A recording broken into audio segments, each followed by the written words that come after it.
हे हमारे सर्वशक्तिमान पिता परमेश्वर, हे हमारे उद्धारकर्ता प्रभु यीशु मसीह और हे शांतिदायक पवित्र आत्मा, आज की रविवारी आराधना में हम आपका हृदय की गहराइयों से स्वागत करते हैं और आपकी उपस्थिति के लिए हम धन्यवाद देते हैं।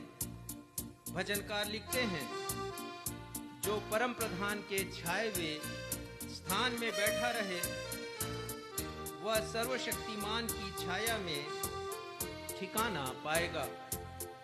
मैं यहोवा के विषय कहूंगा, वह मेरा शरण स्थान और गढ़ है, वह मेरा परमेश्वर है, मैं उस पर भरोसा रखूंगा। इसलिए आइए भाइयों और बहनों, हम परमेश्वर का धन्यवाद करें, क्योंकि यहोवा का धन्यवाद करना भला है। और हे परमेश्वर, तेरे नाम का भजन गाना, प्रातःकाल को तेरी करुणा और प्रति रात को तेरी सच्चाई का प्रचार करना तेरे अति स्तुति के योग्य है। तो आइए प्यारे भाइयों और बहनों, हम गीत के इन शब्दों के साथ रविवारी आराधना का प्रारंभ करें। जय जय प्रभु यीशु की, हमको बचाने आया जगत में उसकी स्तुति करो।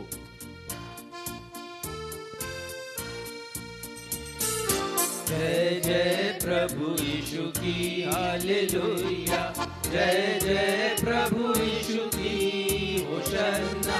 हमको बचाने आया जगत में उसकी स्तुति करो।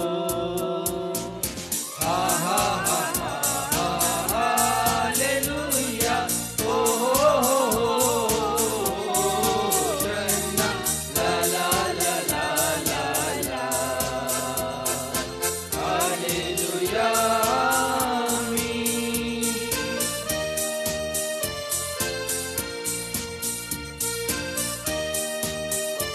जी हाँ प्यारे भाइयों और बहनों, हमें स्तुति करना है और अपने उद्धारकर्ता प्रभु यीशु मसीह के पुनः आगमन की बाट भी जोहना है, प्रतीक्षा करना है। और इसलिए हम सब तैयार हो जाएं, क्योंकि वो फिर से हमें लेने के लिए आने वाले हैं। वापस आता मेरा प्रभु जी, ले जाएगा साथ। आशा मेरी अब तो यही है, रहना है तैयार। वापस आता मेरा प्रभु जी, ले जाएगा साथ। आशा मेरी अब तो यही है, रहना है तैयार। जय जय प्रभु यीशु की, हालेलुया। जय जय प्रभु यीशु की, होशन्ना। हमको बचाने आया जगत में उसकी स्तुति करो। हा हा हा हा हालेलुया। ओ हो होशन्ना। ला ला ला ला ला। हालेलुया। आमीन। हालेलुया। आमीन। हालेलुया।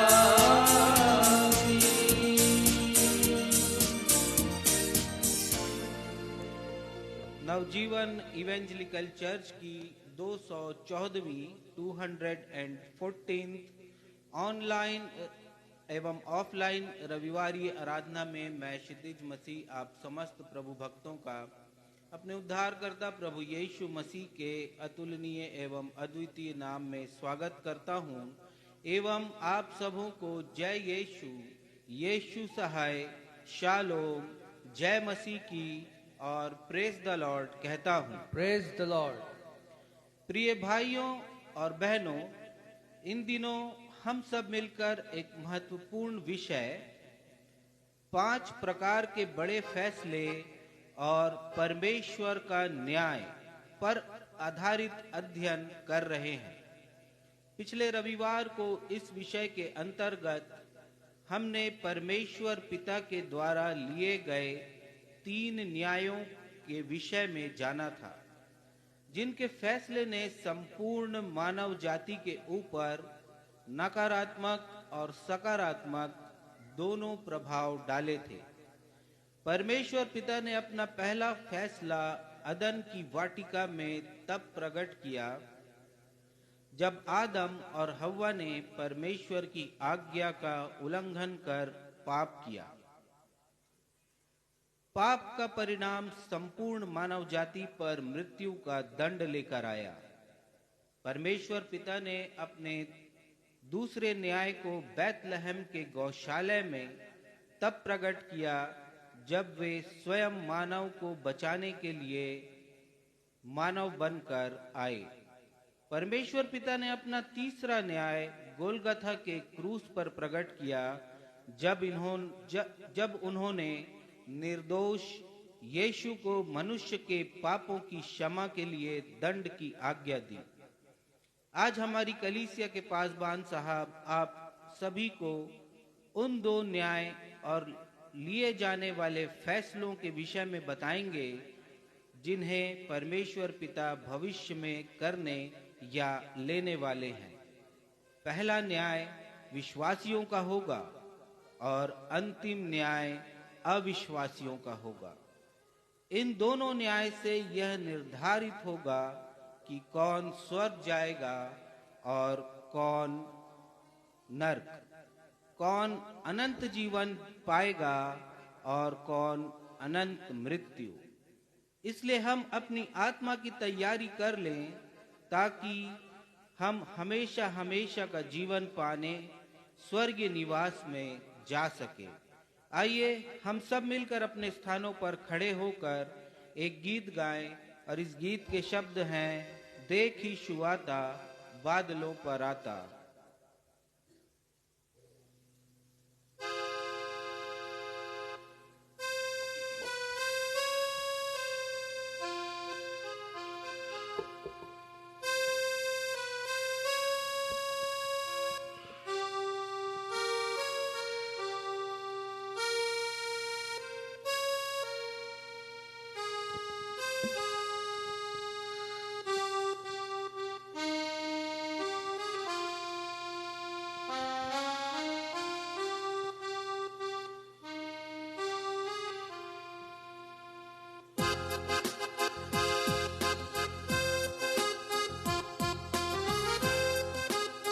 जी हाँ प्यारे भाइयों और बहनों, विश्व का वर्तमान घटना चक्र और विश्व का परिदृश्य इस बात की ओर संकेत करता है कि हमारे उद्धारकर्ता प्रभु यीशु मसीह फिर से इस दुनिया में आने वाले हैं।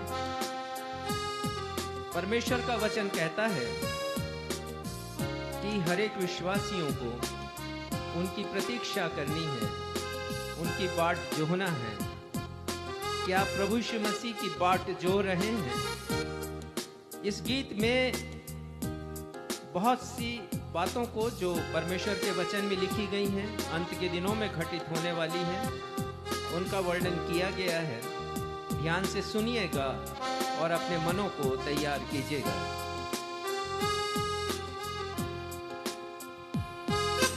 देख यीशु आता बादलों पर आता, तुरही फूंक जाती, अंत समय अब आता। आ जाओ सब जनों था, रहना सब हरदम तैयार।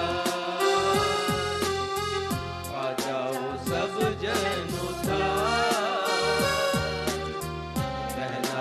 हरदम तैयार। देख यीशु आता बादलों पर आता, तुरही फूंक जाती, अंत समय अब आता।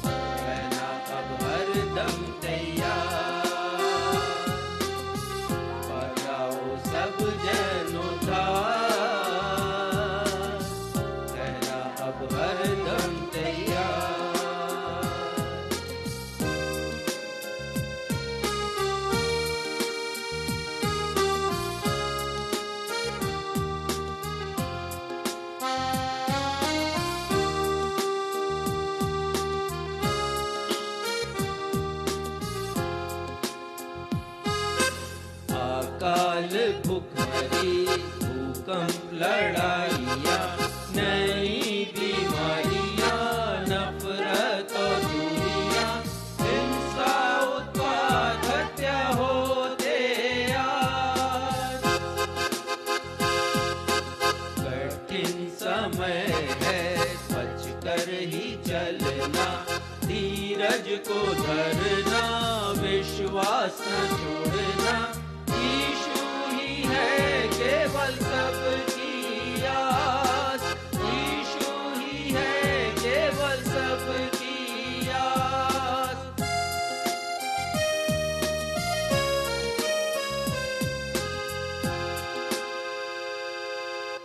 धीरज को न छोड़ना धीरज को ना छोड़ना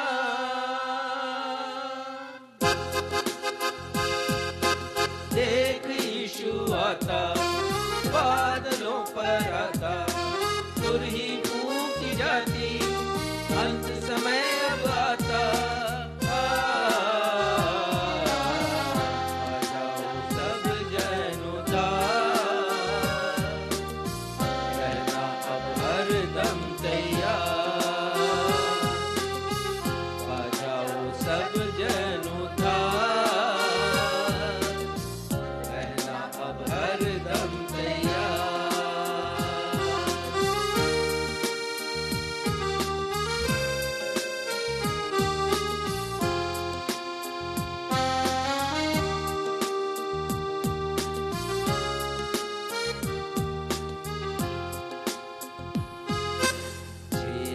था जिन्होंने आंखों से देखेंगे बादलों पर यीशु को गाते स्वर्गदूतों को महिमा में अपनी जब आएगा।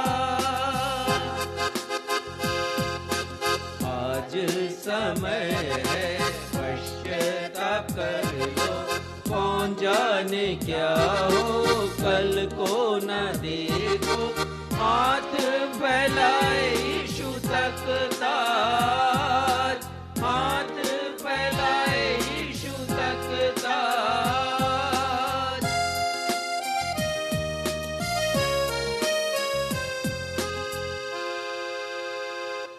क्रूस को न भूलना क्रूस को न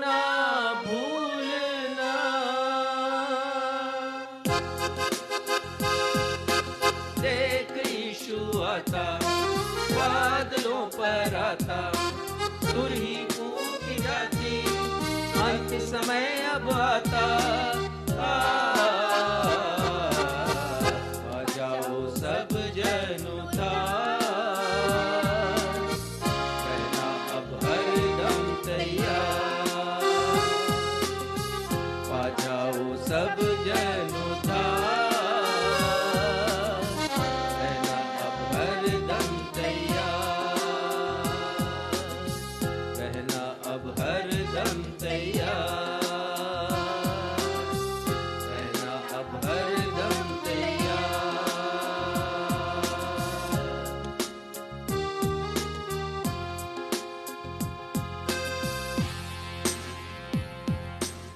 हम इसी स्थिति में अपने अपने स्थानों पर खड़े रहते हुए उत्तरवादी पाठ के लिए निकाल लेंगे भजन संहिता उसका अध्याय 96 पद 1 से 13। भजन संहिता अध्याय 96 पद 1 से 13 और इसे पढ़ने में अगुवाई भाई सक्षम मसीह करेंगे। आइए हम सब मिलकर धर्मशास्त्र से निकाल लें भजन संहिता अध्याय 96 बुक ऑफ साम चैप्टर 96। और जैसा कि हमारा दस्तूर रहा है हम इस पैसेज को उत्तरवादी की रीति से पढ़ लेंगे और अंत में हम सब मिलकर 12वें और 13वें पद को मिलकर के साथ में पढ़ लेंगे। भजन संहिता 96। यहोवा के लिए एक नया गीत गाओ, हे सारी पृथ्वी के लोगों यहोवा के लिए गाओ। यहोवा के लिए गाओ, उसके नाम को धन्य कहो। दिन प्रतिदिन उसके किए हुए उद्धार का शुभ समाचार सुनाते रहो। अन्य जातियों में उसकी महिमा का और देश देश के लोगों में उसके आश्चर्य कर्मों का वर्णन करो।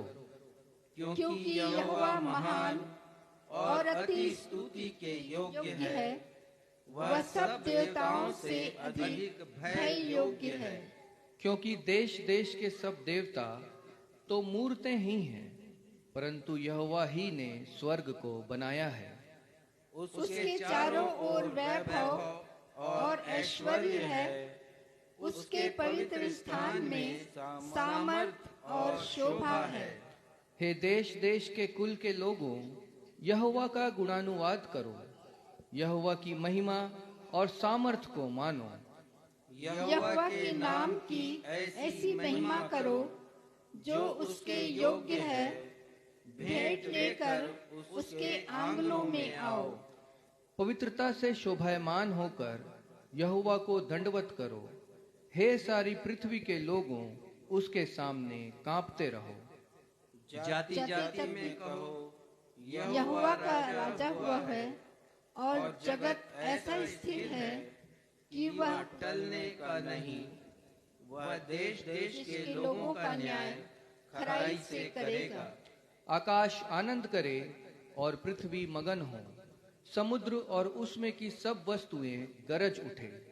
मैदान और जो कुछ उसमें है वह प्रफुल्लित हो। उसी समय वन के सारे वृक्ष जय जयकार करेंगे। यह यहोवा के सामने हो, क्योंकि वह आने वाला है। वह पृथ्वी का न्याय करने को आने वाला है। वह धर्म से जगत का और सच्चाई से देश देश के लोगों का न्याय करेगा। यह सत्य और जीवित परमेश्वर का, इस पृथ्वी पर दोबारा आगमन करने वाले प्रभु यीशु मसीह का और पवित्र आत्मा का सत्य और जीवित वचन है। परमेश्वर पिता, प्रभु यीशु मसीह और पवित्र आत्मा अपने इस वचन के पढ़े जाने, सुने जाने और समझे जाने पर हम में से हर एक को अपनी बहुतायत की आशीषों से परिपूर्ण करें। हम सब कहें आमीन। आमीन।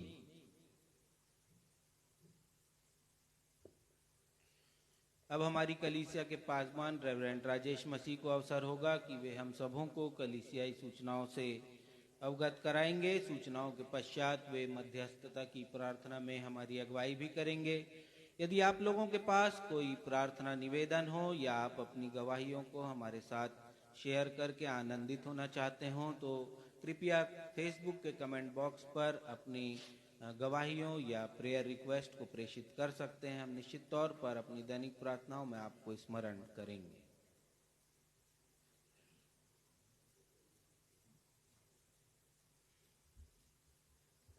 नवजीवन इवेंजलिकल चर्च की 214वीं अर्थात 214 ऑन एवं ऑफलाइन आराधना में मैं आप सभी का स्वागत करता हूं।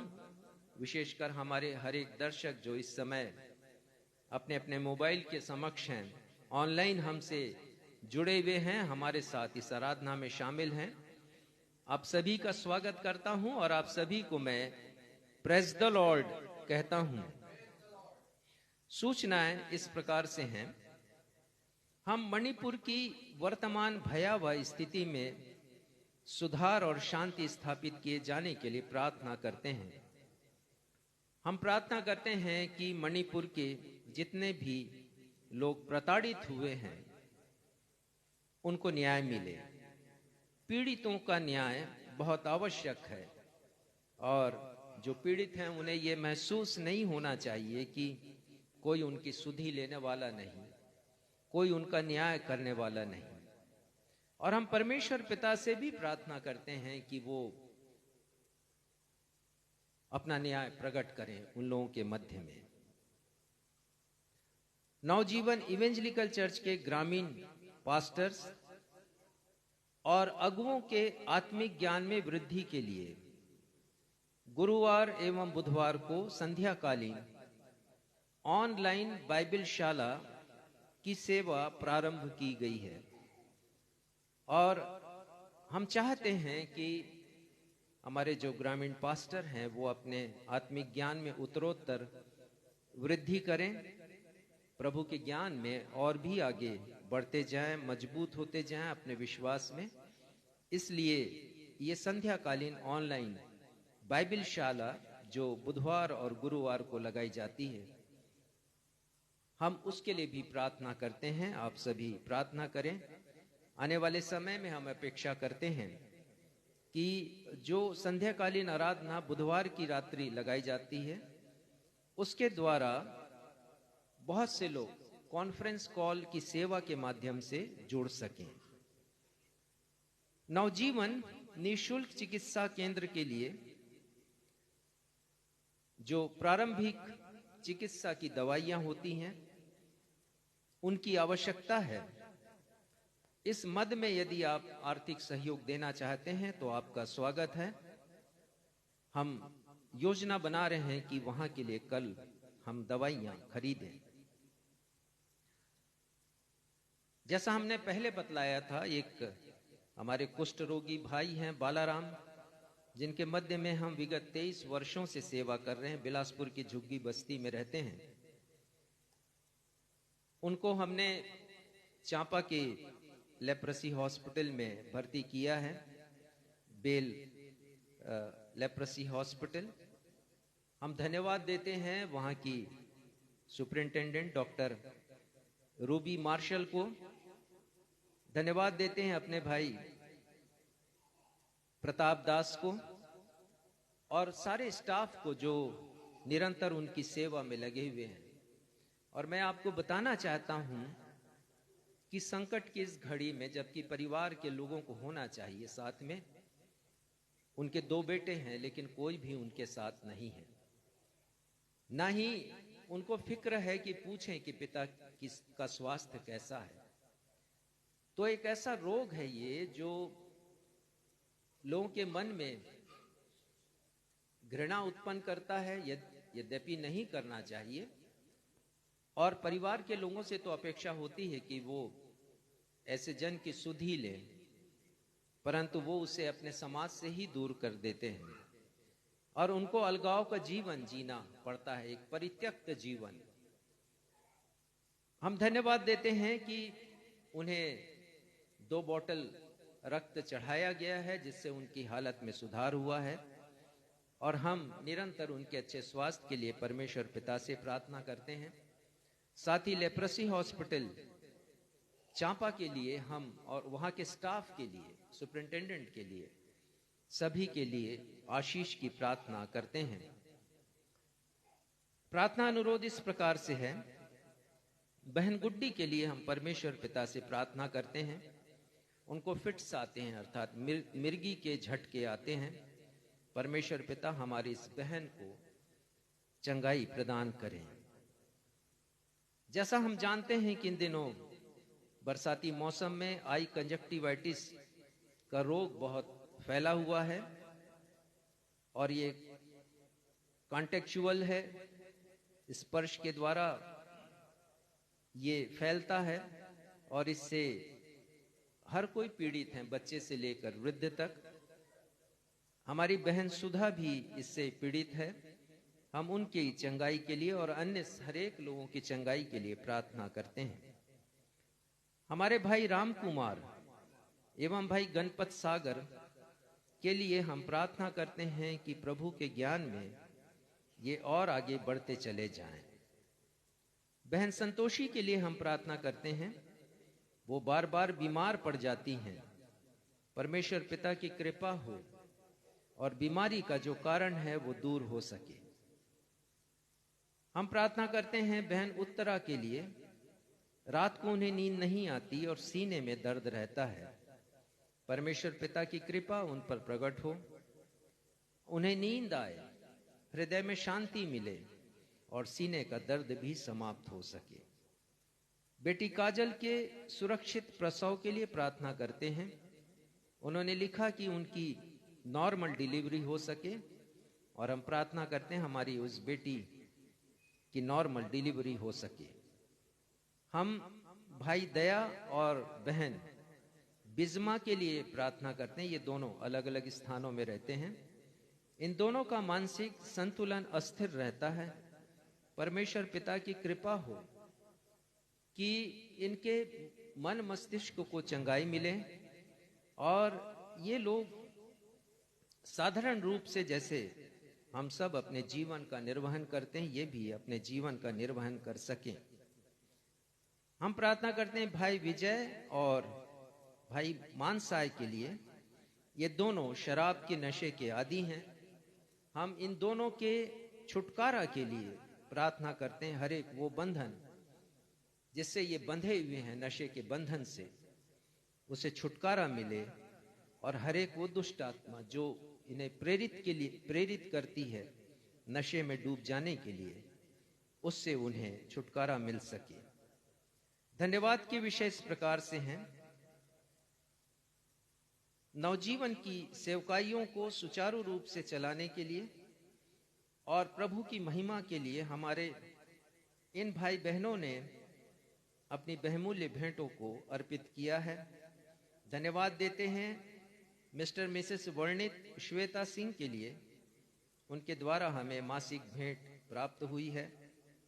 हम धन्यवाद देते हैं अपने भाई रवि आर जेम्स के लिए, जो अपनी सहायता समय समय पर हमें पहुंचाते हैं, अब ताकि परमेश्वर का काम सुचारू रूप से चल सके। हम उन्हें भी धन्यवाद देते हैं। हम धन्यवाद देते हैं मिस्टर रोहन और मिसेस अर्पणा आलेकर को। उनकी भी भेंट हमें प्राप्त हुई है और उन्होंने प्रतिज्ञा की है कि वो हर माह अपनी आर्थिक सहायता प्रभु के कार्यों के लिए देते रहेंगे। और इसी प्रकार हम धन्यवाद देते हैं अपनी बहन मिसेस सुरेखा सुनील जेम्स जय के लिए, जिन्होंने 31 जुलाई को अपनी शासकीय सेवा पूरी की और वो सेवानिवृत्त हुई हैं। प्रभु की कृपा को स्मरण करते हुए, जो कृपा परमेश्वर पिता ने उन पर दिन प्रति दिन पल प्रति पल बरसाई है, उन्होंने धन्यवादी हृदय को प्रकट करते हुए नवजीवन की सेवकाइयों के लिए अपनी भेंट अर्पित की है। परमेश्वर पिता से हम अपनी इस बहन के लिए, उनकी इस भेंट के लिए और हृदय में उनके जो प्यार है दुखी, पीड़ित, शोषित और परित्यक्त लोगों के लिए, उसके लिए हम धन्यवाद देते हैं। परमेश्वर पिता की कृपा उनके सेवानिवृत्ति के जीवन पर बनी रहे। उन्होंने परमेश्वर को प्रथम स्थान दिया है। परमेश्वर भी दिन प्रतिदिन के जीवन में उन्हें आगे बढ़ाते ले जाएं। हम अपने इन हर एक प्रिय भाई बहनों के लिए जिनकी भेंटें हमें प्राप्त हुई हैं, परमेश्वर पिता को धन्यवाद देते हैं। आइए हम सब प्रार्थना में जाएं। हे हमारे परमेश्वर पिता, हृदय की गहराइयों से धन्यवाद देते हैं आज के समय के लिए। धन्यवाद देते हैं पिता, क्योंकि आप हमारी प्रार्थनाओं के सुनने वाले परमेश्वर हैं। और पिता, आप हमारे ऐसे परमेश्वर हैं, जब हम आपकी शरण में जाते हैं, शरणागत होते हैं पिता, आप हमारी सुध ही लेते हैं। और जब भी हम प्रार्थना करते हैं तो उसका आशय यही होता है कि हम आपके आश्रय में आए हैं, क्योंकि हम निर्बल और कमजोर हैं। पिता, बहुत बार हमें लगता है कि हमें साहस नहीं है, लेकिन जब हम आपके आश्रय में आते हैं तो वो बल पाते हैं पिता, जो संकट के समय हमारी सहायता करता है। पिता, हम प्रार्थना करते हैं अपने इन हर एक भाई बहनों के लिए। प्रार्थना करते हैं पिता उनकी चंगाई के लिए, जिनके नाम अभी हमने पढ़े हैं। हर एक की आवश्यकता को पूरा करने के लिए हम प्रार्थना करते हैं। प्रार्थना करते हैं नवजीवन इवेंजलिकल चर्च के हर एक योजनाओं के लिए, चाहे वो आत्मिक उत्थान की योजना हो या चाहे लोगों के भौतिक स्वास्थ्य के, शारीरिक स्वास्थ्य की योजना हो। हमारी प्रार्थना है पिता, इन सभी के ऊपर आपकी आशीष का हाथ रखें। प्रार्थना करते हैं कि जो सेवकाइयां हम अपने झुग्गी बस्ती के लोगों के साथ करते हैं, उनके ऊपर भी, उन सेवकाइयों को भी आशीषित करें। पिता, हम प्रार्थना करते हैं अपने भाई जसवंत सिंह के लिए, जिनका स्वास्थ्य पिछले कुछ दिनों से ठीक नहीं, आपने उन्हें चंगाई दी है पिता। ऑपरेशन के बाद हम धन्यवाद देते हैं, आगे भी आप उनके साथ बने रहें। उन सभी लोगों के लिए धन्यवाद देना चाहते हैं पिता, जिन्होंने बड़े त्याग के साथ अपने वेतन से, अपने पेंशन से एक राशि निकाल करके नवजीवन इवेंजलिकल चर्च और नवजीवन सेवा समिति के द्वारा जो सेवा के कार्य किए जाते हैं उसके लिए अपनी भेंटें अर्पित की हैं। और इसलिए पिता, हम हमारी उन जरूरतों को जिन्हें आप इन सभी के द्वारा पूरा करते हैं समय समय पर, हम आपको धन्यवाद देते हैं और सभी के लिए आशीष की प्रार्थना करते हैं। पिता, आपने हमें विश्वास की सेवकाई दी है और इस सेवकाई के द्वारा हम किसी से मांगते नहीं हैं, परंतु हम आपसे मांगते हैं और आप हमारी हर एक आवश्यकताओं को पूरा करते हैं, क्योंकि हम जानते हैं कि आप अपने पवित्र आत्मा के द्वारा लोगों के हृदय को उभारते हैं, प्रेरित करते हैं कि वो हमारी सेवकाई के द्वारा जो 100% राशि हमें प्राप्त होती है आपकी महिमा में हम खर्च करते हैं। इसलिए लोग हमें देते हैं, हम धन्यवाद देते हैं। प्रार्थना है पिता कि हमारी अन्य जो आवश्यकताएं हैं, विशेषकर जिस कलीसिया भवन का हम निर्माण कर रहे हैं वहां का कार्य रुक गया है, हमारी प्रार्थना है पिता कि उसकी भी व्यवस्था हो सके, ढलाई का काम हो सके। उसके लिए एक बड़ी राशि की आवश्यकता है और हम इसीलिए रुके हैं, इस विश्वास से कि जैसे आज तक आपने हमारी हर एक आवश्यकताओं को पूरा किया, उस बड़ी आवश्यकता को भी आप पूरा करेंगे। साथ ही पिता, बिलासपुर में जबकि हम चाह रहे हैं कि हमें भूमि मिल सके कलीसिया भवन बनाने के लिए, इस विषय को भी हम आपके सामने रखते हैं, क्योंकि हम जानते हैं पिता कि आप असंभव को संभव करने वाले परमेश्वर हैं। आपकी कृपा में पिता हम उस बड़े आश्चर्य कर्म को देख सके और सब लोग देख सके, ताकि आपके बेटे प्रभु यीशु मसीह के नाम की महिमा हो। धन्यवाद देते हैं पिता, आगे की आराधना को आपके सामर्थी हाथों में सौंपते हैं और अपनी इस प्रार्थना को आपके बेटे हमारे उद्धारकर्ता प्रभु यीशु मसीह के जीवित सामर्थी और अद्वितीय नाम में मांगते हैं, जिन्होंने हमें ये प्रार्थना करना सिखाया। हे हमारे पिता, आप जो स्वर्ग में हैं, आपका नाम पवित्र माना जाए, आपका राज्य आए, आपकी इच्छा जैसे स्वर्ग में पूरी होती है वैसे इस पृथ्वी पर भी पूरी हो। हमारे दिन भर की रोटी आज हमें दीजिए, और जैसे हमने अपने अपराधियों को क्षमा किया है वैसे हमारे अपराधों को क्षमा कीजिए। हमें परीक्षा में नहीं लाइए, बल्कि बुराई से बचाइए, क्योंकि राज, पराक्रम और महिमा सदा आपके हैं। आमीन।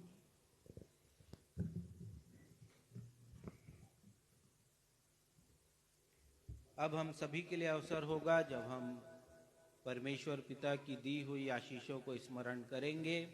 अपनी भेंटों एवं धन्यवादी भेंटों को परमेश्वर पिता के राज्य की बढ़ोतरी के लिए अर्पित करेंगे। यदि हमारे दर्शक जो हमें ऑनलाइन देख रहे हैं, नवजीवन इवेंजलिकल चर्च के द्वारा किए जा रहे सेवा के कामों के लिए या कलीसिया भवन की छत की ढलाई के लिए एवं अन्य सेवा के कामों के लिए अपना योगदान देना चाहते हैं, तो वे हमारी कलीसिया के पासवान रेवरेंड राजेश मसीह से संपर्क कर सकते हैं। आइए, जब हम अपनी भेंटों को अर्पित करेंगे, हम सभी मिलकर यह गीत गा लेंगे। महिमा के खुदा प्रभु यीशु मसीह तेरे नाम की प्रशंसा हो।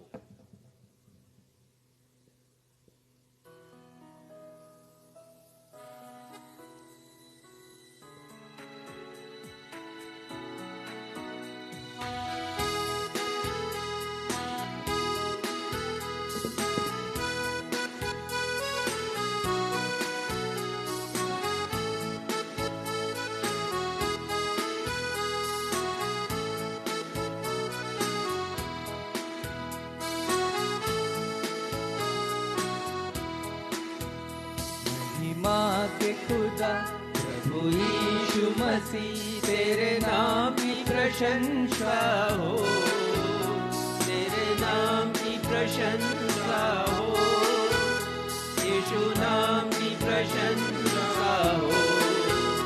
महिमा के खुदा प्रभु यीशु मसीह तेरे नाम की प्रशंसा हो, यीशु नाम की प्रशंसा हो, यीशु नाम की प्रशंसा हो, महिमा के खुदा।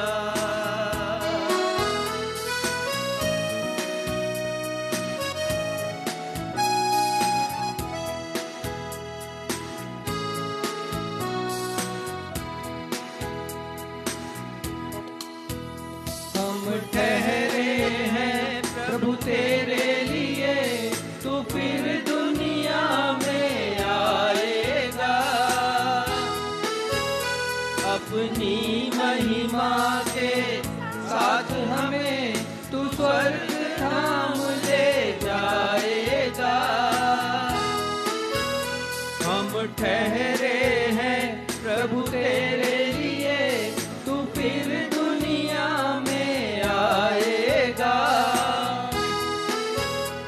अपनी महिमा के साथ हमें तू स्वर्ग धाम ले जाएगा,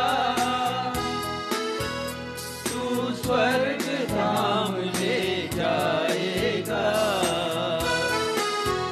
महिमा के खुदा प्रभु यीशु मसीह, तेरे नाम की प्रशंसा हो, यीशु नाम की प्रशंसा हो, यीशु नाम की प्रशंसा हो।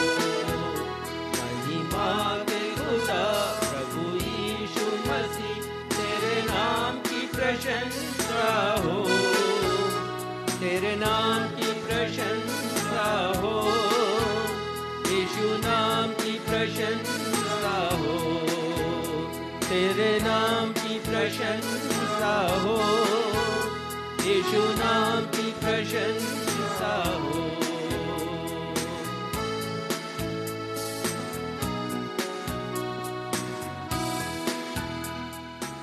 आइए इन भेंटों को परमेश्वर के चरणों में अर्पित करेंगे, प्रार्थना में जाएंगे। जीवित अनुग्रहकारी पिता परमेश्वर, आराधना के इस समय जब हमने अपनी भेंटों एवं धन्यवादी भेंटों को आपके राज्य की बढ़ोतरी के लिए एवं आपके नाम की प्रशंसा के लिए आपको अर्पित किया है, हर एक देने वाले पर अपनी दया और करुणा बनाइए प्रेमी पिता, और होने दीजिए कि भेंटें आपको ग्रहण योग्य होने वाली हो सके। हम धन्यवाद देते हैं जिन भाइयों बहनों ने अपने जीवन में अपनी आशीषों को स्मरण करते हुए धन्यवादी भेंटों को अर्पित किया है, वे आपके द्वारा और भी आशीषित और फलवंत होने वाले हो सके। हम धन्यवाद देते हैं उन भाइयों और बहनों को जिन्होंने अपनी कमियों और घटियों में से भी आपको कुछ न कुछ दिया है। प्रेम पिता, आप उनके जीवनों की समस्याओं को और उनके कारणों को जानते हैं, और हम जानते हैं कि आपके पास उनके लिए कोई न कोई योजना है, और अपने नियत समय पर आप उन पर आशीषों की वर्षा करेंगे। हम प्रार्थना और विनती करते इन भेंटों को आपका स्पर्श मिलने वाला हो सके प्रेमी पिता, ताकि ये आपके नाम की महिमा एवं राज्य की बढ़ोतरी के लिए उपयोग में लाई जाने वाली हो सके। शेष आराधना को आपके हाथों में सौंपते हैं, आपकी अगुवाई चाहते हुए इस विनती को अपने उद्धारकर्ता प्रभु यीशु के मधुर मीठे नाम से मांग लेते हैं, आमीन।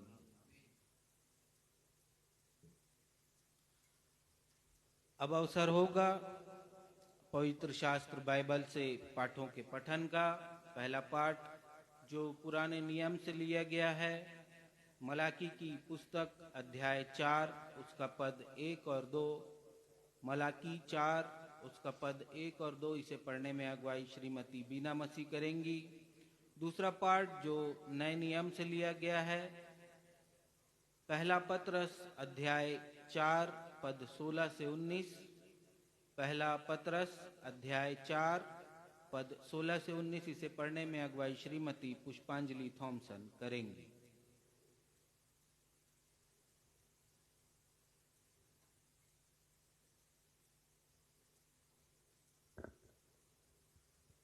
खुदावन यीशु के नाम से आप सबों को जय मसीह की। मैं आपके समक्ष पहला पाठ पुराने नियम से पढ़ लूंगी। मलाकी अध्याय 4 पद 1 एवं 2। यहाँ पर इस प्रकार लिखा है, क्योंकि देखो वह धधकते भट्टे का सा दिन आता है, जब सब अभिमानी और सब दुराचारी लोग अनाज की खुटी बन जाएंगे, और उस आने वाले दिन में वे ऐसे भस्म हो जाएंगे कि उनका पता तक न रहेगा। सेनाओं के यहोवा का यही वचन है, परंतु तुम्हारे लिए जो मेरे नाम का भय मानते हो, धर्म का सूर्य उदय होगा और उसकी किरणों के द्वारा तुम चंगे हो जाओगे और तुम निकलकर पाले हुए बछड़े के समान कूदोगे और फांदोगे। यह पवित्र वचन है। परमेश्वर इसके पढ़े एवं सुने जाने पर हम सबों को आशीष प्रदान करें। हम सब कहें आमीन आमीन।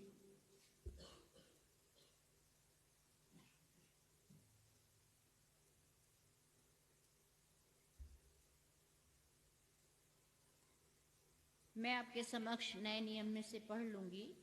पहला पत्रस 4 अध्याय पद 16 से 19, जहाँ इस प्रकार लिखा है, पर यदि मसीही होने के कारण दुख पाए तो लज्जित ना हो, पर इस बात के लिए परमेश्वर की महिमा करें, क्योंकि वह समय आ पहुंचा है कि पहले परमेश्वर के लोगों का न्याय किया जाए, और जबकि न्याय का आरंभ हम ही से होगा, तो उनका क्या अंत होगा जो परमेश्वर के सुसमाचार को नहीं मानते। और यदि धर्मी व्यक्ति ही कठिनाई से उद्धार पाएगा, तो भक्तिहीन और पापी का क्या ठिकाना। इसलिए जो परमेश्वर की इच्छा के अनुसार दुख उठाते हैं, वे भलाई करते हुए अपने अपने प्राण को विश्वास योग्य सृजनहार के हाथ में सौंप दे। ये प्रभु ख्रिस्ट का सुसमाचार है। प्रभु यीशु ख्रिस्ट का परमेश्वर का वचन है। इसके पढ़े और सुने जाने पर हम सबको आशीष मिले। हम सब कहें आमीन आमीन। सुसमाचार पाठ के आधार में हम सभी अपने अपने स्थानों पर खड़े हो जाएंगे। आज का सुसमाचार का पाठ जो लिया गया है मत्ती रचित सुसमाचार अध्याय 25 पद 19 से 30। मत्ती अध्याय 25 पद 19 से 30, और इसे पढ़ने में हमारी अगुवाई कलीसिया के पास बान रेवरेंड राजेश मसीह करेंगे।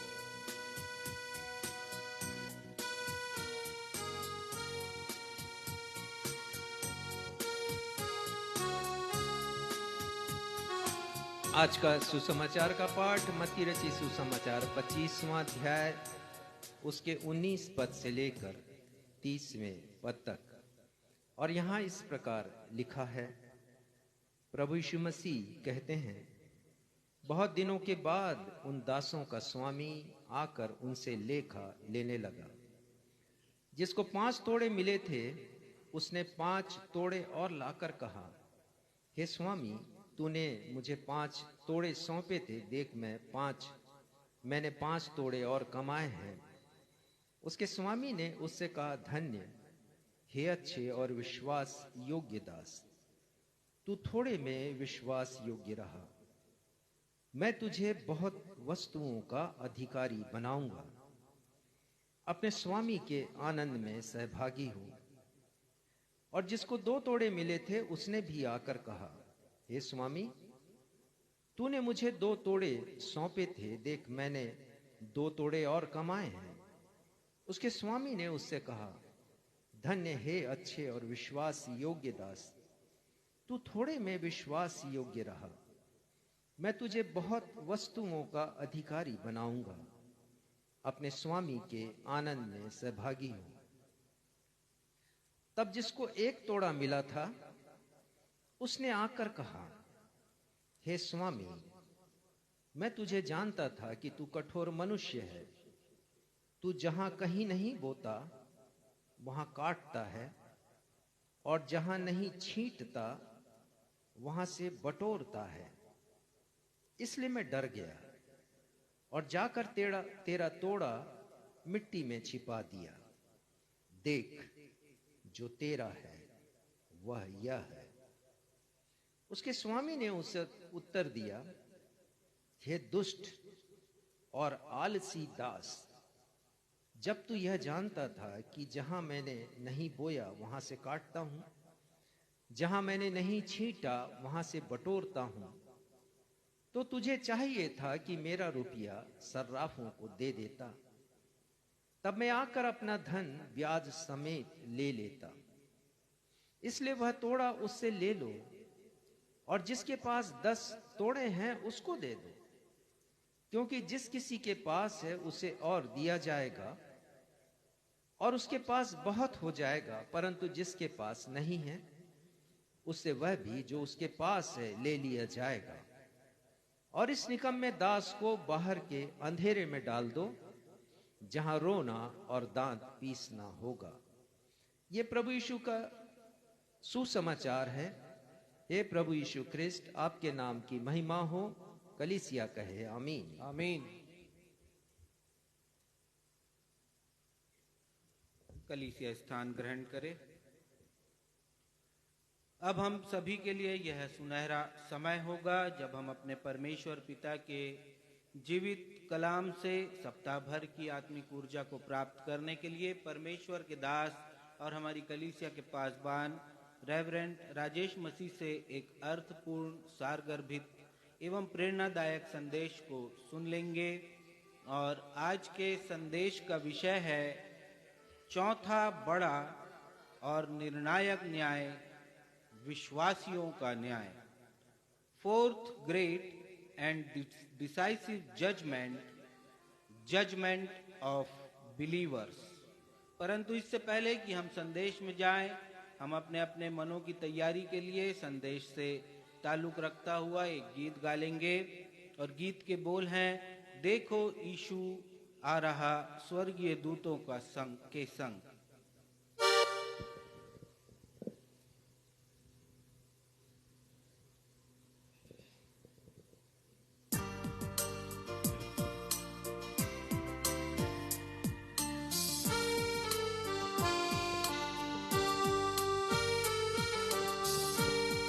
आराधना के प्रारंभ से हम उन गीतों को आज गा रहे हैं जो इस बात की तरफ इशारा करते हैं कि हमारे प्रभु यीशु मसीह का दूसरा आगमन होने वाला है। और हर गीत में हमने गाया है कि हमें तैयार रहना है। इस गीत की पंक्तियां भी हमसे कहती हैं कि हमें तैयार रहना है। प्रश्न उठता है कि क्या आप तैयार हैं प्रभु यीशु मसीह का स्वागत करने के लिए, जब वो आसमान में प्रकट होंगे बादलों के साथ, स्वर्गदूतों के साथ। आइए इस गीत को हम सब मिलकर गाएं और अपने हृदय को तैयार करें।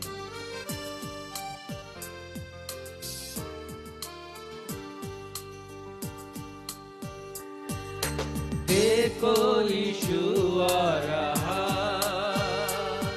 स्वर्गीय दूतों के संग, उनको संग ले जाने को जिनको वो है चाहता।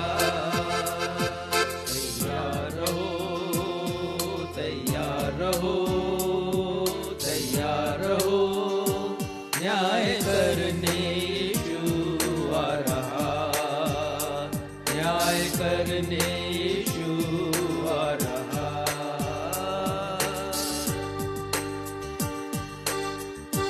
जी हाँ प्यारे भाइयों और बहनों, भजनकार ने भी लिखा भजन 96 में कि हमारा परमेश्वर न्याय करने आ रहा है। सुसमाचारों में पढ़ते हैं प्रभु यीशु मसीह आ रहे हैं, न्याय करने को आ रहे हैं। और आज का विषय भी यही है, चौथा न्याय, विश्वासियों का न्याय। लेकिन क्या इस न्याय के लिए मैं और आप तैयार हैं? आइए इस गीत की पंक्तियों को गाएं। पापों से मन फिराओ, गुनाहों की राहों को छोड़ो,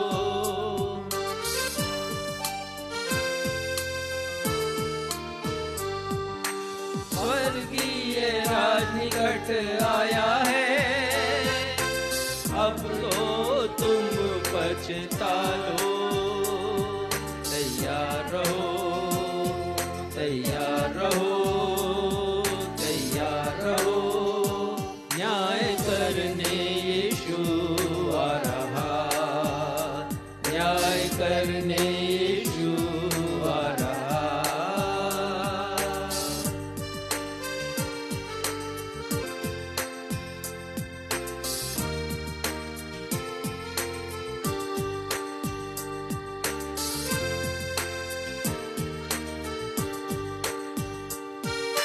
जागो ऐ सोने वालों, दुनिया में तुमको न जाओ,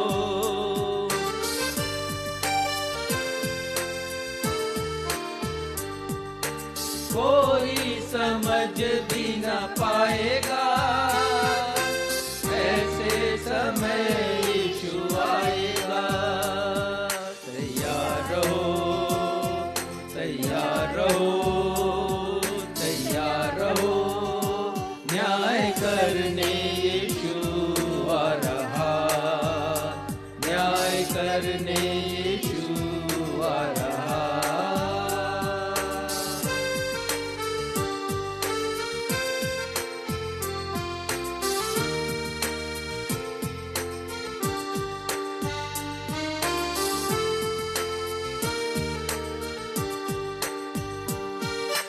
टल जाएगी ये दुनिया, उसका वचन न टलेगा।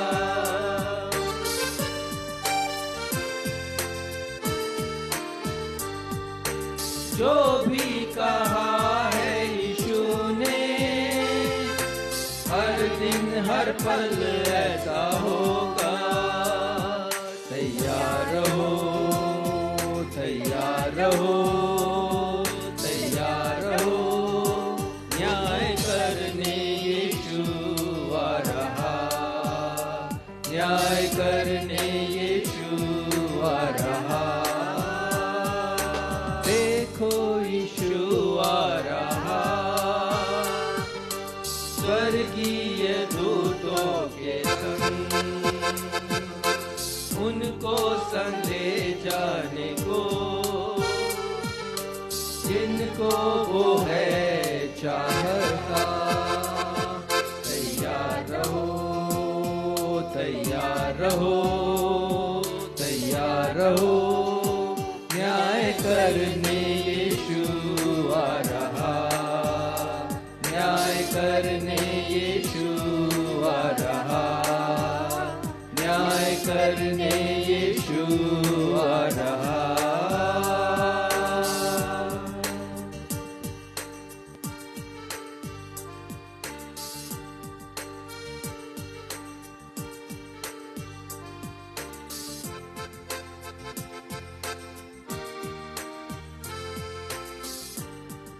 पिछले रविवार को हमारे मनन का विषय था 5 प्रकार के प्रमुख और निर्णायक फैसले एवं परमेश्वर का न्याय।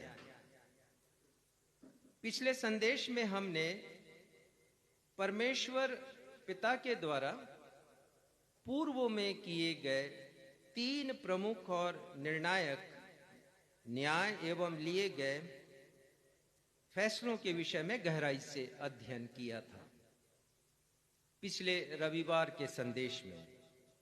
और मैं चाहूंगा कि इसके पहले कि हम आज के संदेश में अर्थात चौथे न्याय और फैसले के विषय में अध्ययन करें, मैं आपको पिछले संदेश का सारांश बताना चाहूंगा और उन 3 फैसलों के बारे में भी बताना चाहूंगा। परमेश्वर पिता ने पहला प्रमुख और निर्णायक न्याय अदन की वाटिका में प्रदर्शित किया और परमेश्वर पिता ने जब अपने न्याय को और फैसले को अदन की वाटिका में प्रदर्शित किया, आदम और हवा ने वर्जित वृक्ष के फल अर्थात भले और बुरे ज्ञान के वृक्ष के फल को खाकर परमेश्वर की आज्ञा का उल्लंघन किया। हम सब इस बात को बहुत अच्छी तरह जानते हैं। आदम और हवा ने परमेश्वर की आज्ञा का उल्लंघन कर पाप किया और परमेश्वर के वचन में हम पढ़ते हैं कि पाप करने के परिणाम स्वरूप मृत्यु आई और वचन ये भी कहता है कि ये मृत्यु सारे मनुष्यों में अर्थात हर एक उस पीढ़ी में जो आदम के बाद आई है वहां से लेकर आज तक ये मृत्यु फैल गई मनुष्यों में। परमेश्वर का वचन यह भी कहता है कि आदम और हवा के पाप के परिणाम स्वरूप मृत्यु ने हर पीढ़ी और हर युग के लोगों के ऊपर राज्य किया है, उनकी मरणहार देहों में। और हम यह भी पढ़ते हैं परमेश्वर के वचन में कि संसार में ऐसा कोई नहीं जिसने मृत्यु का स्वाद नहीं चखा हो या जो अमर हो। अर्थात हरेक व्यक्ति को मृत्यु का कड़वा घूंट पीना ही है। परमेश्वर पिता ने अपना दूसरा प्रमुख और निर्णायक न्याय बैतलहम के गौशाले की चरणी में प्रकट किया। यह हमने सीखा था पिछले रविवार को, और हमने देखा कि मृत्यु संसार के मनुष्यों के पापों के फलस्वरूप परमेश्वर का दंड था। यह दंड था परमेश्वर का, क्योंकि परमेश्वर ने स्पष्ट रीति से आदम से कहा था, जिस दिन तू उसका फल खाएगा उस दिन तू मर जाएगा।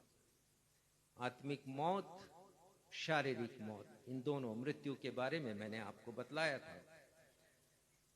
परंतु हम पढ़ते हैं कि बाइबल का परमेश्वर प्रेमी परमेश्वर है, वो दयालु है, कृपालु है, अनुग्रहकारी परमेश्वर है। इसलिए उन्होंने मनुष्य को, जो उनकी ही कृति है, उनकी ही रचना है, मृत्यु के डंक से बचाकर अनंत काल का जीवन देने का फैसला किया और एक योजना उन्होंने बनाई। प्रेमी परमेश्वर ने मानव को बचाने के लिए स्वयं मानव बनकर प्रभु यीशु मसीह के रूप में मरियम नामक कुंवारी से बैतलहम के गौशाले में जन्म लिया। यह परमेश्वर की योजना, उस मानव को जो पापी हो चुका और जो मृत्यु के अधिकार क्षेत्र में है, कैसे बचाए उसे। तो प्रेमी अनुग्रहकारी दयालु परमेश्वर ने एक योजना बनाई, स्वयं मानव बन गए और बैतलहम के गौशाले में मरियम नामक कुंवारी से उन्होंने जन्म लिया। ठीक ऐसे ही जैसे दूसरे शिशु जन्म लेते हैं मां के गर्भ से, परमेश्वर ने जन्म लिया, मानव बन गए। प्रभु यीशु मसीह इस जगत में उद्धारकर्ता बनकर आए। परमेश्वर मानव बन गए प्रभु यीशु मसीह के रूप में, और प्रभु यीशु मसीह उद्धारकर्ता बनकर इस जगत में आए। दूसरा अहम और निर्णायक न्याय परमेश्वर ने इस प्रकार बैतलहम के गौशाले में प्रकट किया और फैसला दिया कि जो कोई प्रभु यीशु मसीह को उद्धारकर्ता मानकर ग्रहण करेगा और प्रभु यीशु मसीह पर विश्वास करेगा, वह बचा लिया जाएगा। परंतु जो कोई उद्धारकर्ता प्रभु यीशु मसीह पर विश्वास नहीं करेगा, उसके सुसमाचार पर विश्वास नहीं करेगा, जो कोई प्रभु यीशु मसीह का तिरस्कार करेगा, इंकार करेगा, वो अनंत मृत्यु का दंड प्राप्त करेगा। तीसरा न्याय, परमेश्वर का निर्णायक न्याय और फैसला, हम पढ़ते हैं गोलगथा के क्रूस पर, जब निष्पाप प्रभु यीशु मसीह ने क्रूस पर संपूर्ण मानव जाति के पापों को अपने ऊपर ले लिया। निष्पाप प्रभु यीशु मसीह थे, पर परमेश्वर की योजना में जो फोकस था वो मनुष्यों के ऊपर था कि मनुष्य को बचाना है। और इसलिए प्रभु यीशु मसीह ने मानव जाति के, संपूर्ण मानव जाति के कहना चाहिए, उनके पापों को अपने ऊपर ले लिया और अपना निष्कलंक रक्त मानव के लिए बहाया, ताकि मानव पापों की क्षमा प्राप्त करे। यह निहायत जरूरी था, क्योंकि परमेश्वर चाहते थे कि जैसे वो आदम हवा से बात किया करते थे और अलगाव आ गया था, परमेश्वर चाहते थे कि वो अलगाव खत्म हो और मानव पहुंच सके परमेश्वर के पास। तो प्रभु यीशु मसीह जो निष्पाप थे और जिन्होंने निष्कलंक रक्त बहाया था मनुष्यों के पापों की क्षमा के लिए, इसीलिए बहाया था कि मनुष्य का मेल हो सके परमेश्वर से, मनुष्य का संबंध पुनः स्थापित हो सके परमेश्वर से। केवल इतना ही नहीं, प्रभु यीशु मसीह ने क्रूस पर अपना बलिदान करने के पश्चात पुनरुत्थान की सामर्थ्य से तीसरे दिन जीवित होकर प्रमाणित किया कि मृत्यु का कोई अधिकार मनुष्य के ऊपर नहीं। परंतु यदि वो विश्वास करे प्रभु यीशु मसीह के ऊपर, तो मृत्यु के पश्चात वो ऐसा जीवन देंगे मनुष्य को जिसमें मृत्यु का नामो निशान नहीं। संपूर्ण मानव जाति को राह दिखाया प्रभु यीशु मसीह ने कि जो कोई उन पर और उनके पुनरुत्थान के सामर्थ्य पर विश्वास करेगा, वह मनुष्य अपनी स्वाभाविक मृत्यु के पश्चात अनंत जीवन को पाने के लिए पुनरुत्थित होगा, उसका भी पुनरुत्थान होगा। और इसी विश्वास को लेकर हम सब मसीही जीते हैं कि मृत्यु हमारे लिए कोई अंतिम शब्द नहीं, जीवन का पूर्ण विराम नहीं है। हमारी कहानी मृत्यु के साथ खत्म नहीं होती, पर हमारी कहानी, हमारी गवाही तो मृत्यु के पश्चात उत्पन्न होती है, जब हम प्रभु यीशु मसीह के द्वारा दिए गए पुनरुत्थान की सामर्थ्य से जीवित होते हैं, या जीवित होंगे जब वो आएंगे, या फिर हम जीवित हैं तो उनके साथ बादलों पर उठा लिए जाएंगे। और हम ये भी पढ़ते हैं कि जो प्रभु यीशु मसीह के पुनरुत्थान पर यकीन नहीं करेगा, उस व्यक्ति को अनंत काल की मृत्यु का दंड भोगना पड़ेगा। 30 जुलाई को प्रसारित यह संदेश आपकी जानकारी के लिए बतलाऊं, यूट्यूब पर और फेसबुक पर उपलब्ध है। यदि आपने अभी तक उसे देखा सुना नहीं है, अवश्य देखिए और सुनिए, और उस संदेश को आप, उस दिन की जो आराधना, उसको शेयर भी कीजिए ताकि और भी लोग लाभान्वित हों। और साथ ही साथ जब आप उसे देखेंगे सुनेंगे तो अवश्य है कि आपका आत्मिक ज्ञान पूरा होगा। और साथ ही जो आज आप संदेश सुन रहे हैं, फोर्थ जजमेंट या चौथा न्याय, उसमें उसको सुनने के द्वारा यह संदेश पूरा होगा। आज हम चौथे बड़े और निर्णायक न्याय और परमेश्वर के द्वारा लिए गए फैसलों पर मनन करेंगे। और आज के संदेश का विषय है चौथा प्रमुख और निर्णायक न्याय, विश्वासी मसीहियों का न्याय। मैंने केवल ये नहीं लिखा मसीहियों का न्याय, परंतु लिखा विश्वासी मसीहियों का न्याय। The fourth great and decisive judgement of Christian believers. हम परमेश्वर पिता के 3 बड़े और निर्णायक फैसलों पर अध्ययन कर चुके हैं, और आज हम चौथे न्याय पर मनन करेंगे। चौथा न्याय विश्वासी मसीहियों का होगा, और कोई भी मनुष्य इस न्याय से नहीं बच सकेगा, वो विश्वासी हो या अविश्वासी हो। न्याय का सामना उसे करना पड़ेगा। विश्वासी मसीहियों के लिए यह अंतिम न्याय होगा, अविश्वासियों के लिए नहीं। उन्हें प्रतीक्षा करनी पड़ेगी अंतिम न्याय की, जिसे श्वेत सिंहासन का न्याय कहते हैं। तो विश्वासी मसीहियों के लिए यह अंतिम न्याय होगा। परमेश्वर पिता का यह न्याय विश्वासी मसीहियों और नामधारी मसीहियों के मध्य में अंतर उत्पन्न करेगा। ध्यान दीजिएगा, यह जो न्याय होगा परमेश्वर का, जब प्रभु यीशु मसीह बादलों पर आएंगे, अंग्रेजी में जिसको रैप्चर कहते हैं, और आएंगे उस समय, तो उस समय विश्वासी मसीह और नामधारी मसीहियों के मध्य में अंतर उत्पन्न होगा। यह प्रकट होगा कि कौन विश्वासी मसीही है और कौन नामधारी मसीही है या अविश्वासी मसीही है। इसलिए आज का संदेश आप सबको ध्यान से सुनिएगा। आज आपके पास अवसर होगा स्वयं को जांचने का कि आप हैं कहां पर, कि आप तैयार हैं कि जब यीशु मसीह आए तो बादलों पर उठा लिए जाएं।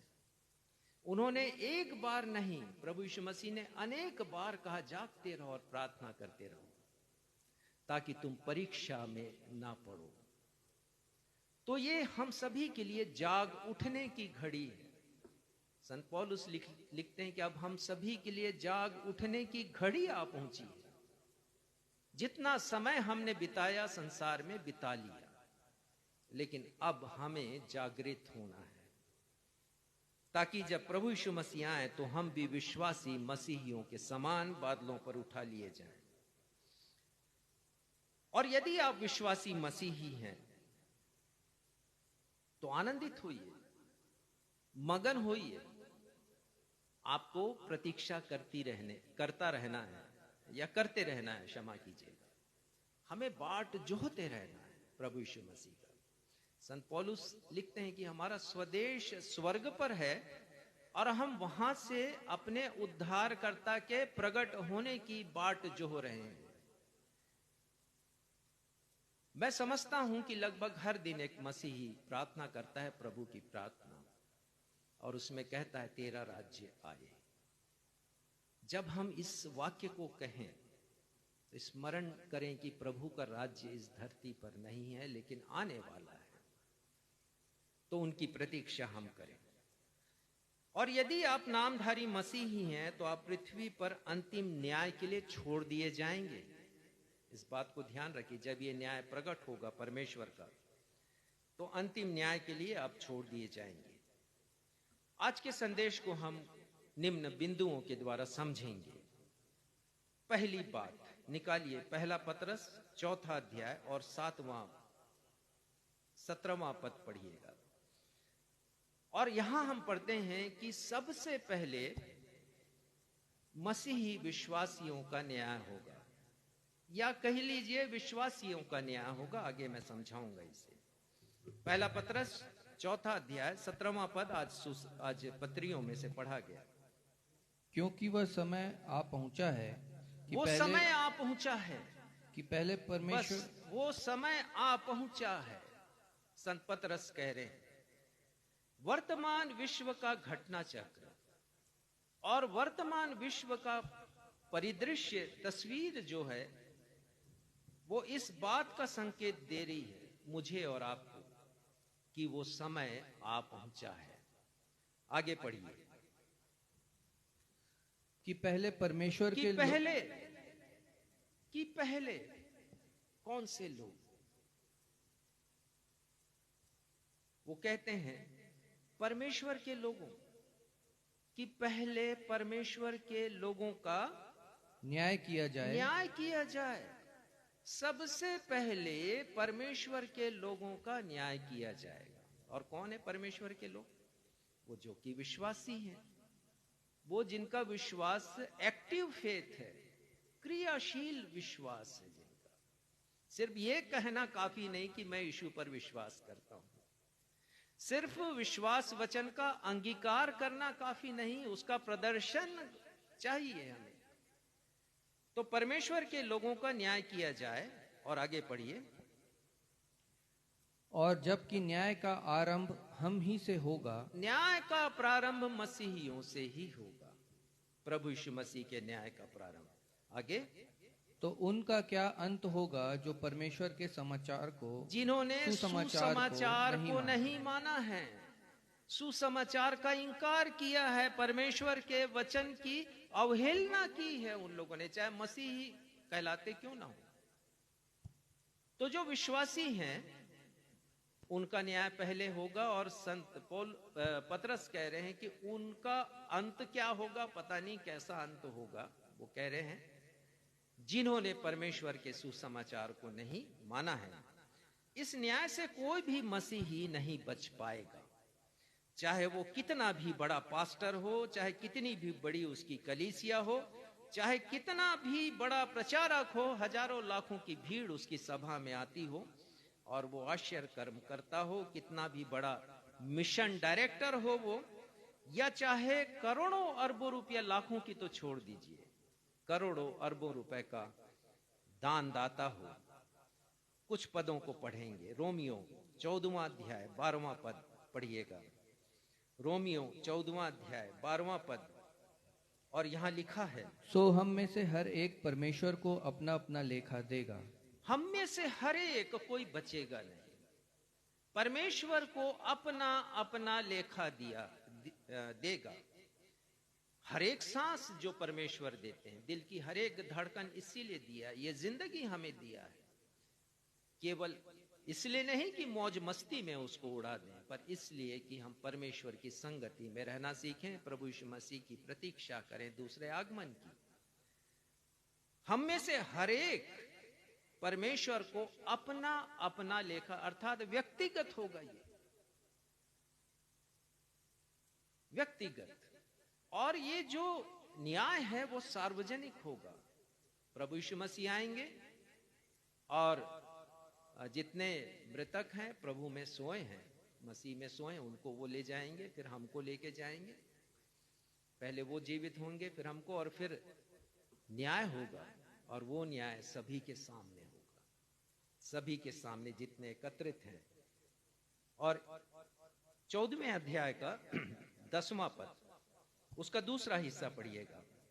हम सब के सब परमेश्वर के न्याय सिंहासन के सामने खड़े होंगे। हाँ, साफ साफ लिखा है, हम बच नहीं पाएंगे, हम सबको खड़े होना है।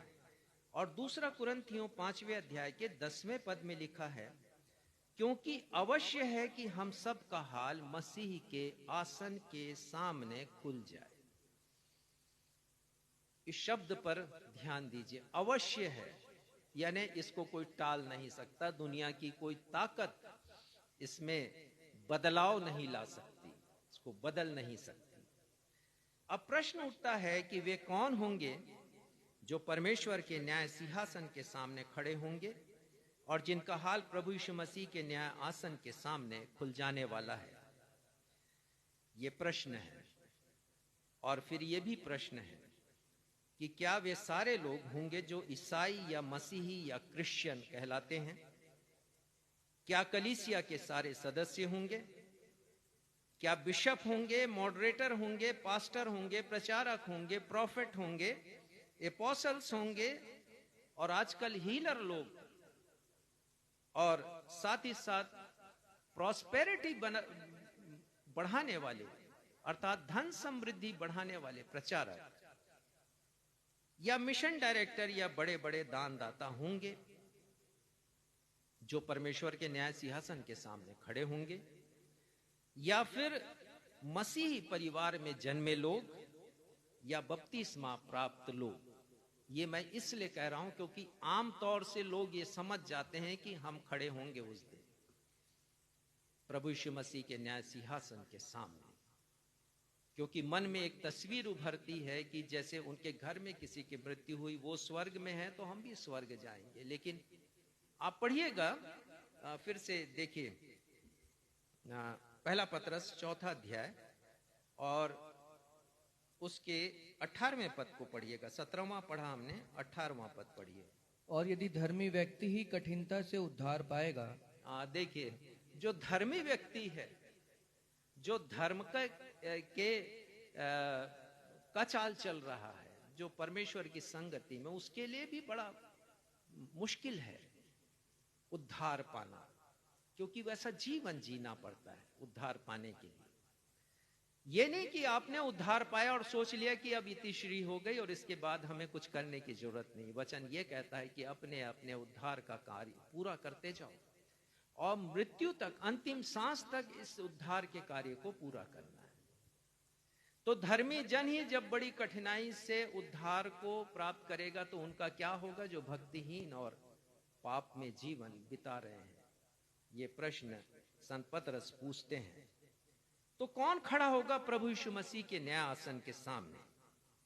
यदि हम पहला पतरस 4:17 में शब्दों की व्याख्या करेंगे तो जानेंगे वे सारे लोग जो परमेश्वर के लोग कहलाते हैं। संत पतरस ने लिखा है, वह समय आ पहुंचा है, पहला पतरस 4:17, कि पहले परमेश्वर के लोगों का न्याय किया जाए। तो ये परमेश्वर के लोग होना आवश्यक है और वही खड़े होंगे, और जिनके बारे में अभी मैंने वर्णन किया, आवश्यक नहीं कि वो खड़े हों, हो सकता है ना खड़े हों और हो सकता है खड़े हों यदि उनने ऐसा जीवन जिया है। तो वे सारे लोग जो परमेश्वर के लोग कहलाए जाते हैं, वे प्रभु यीशु मसीह के न्याय आसन के सामने खड़े होंगे।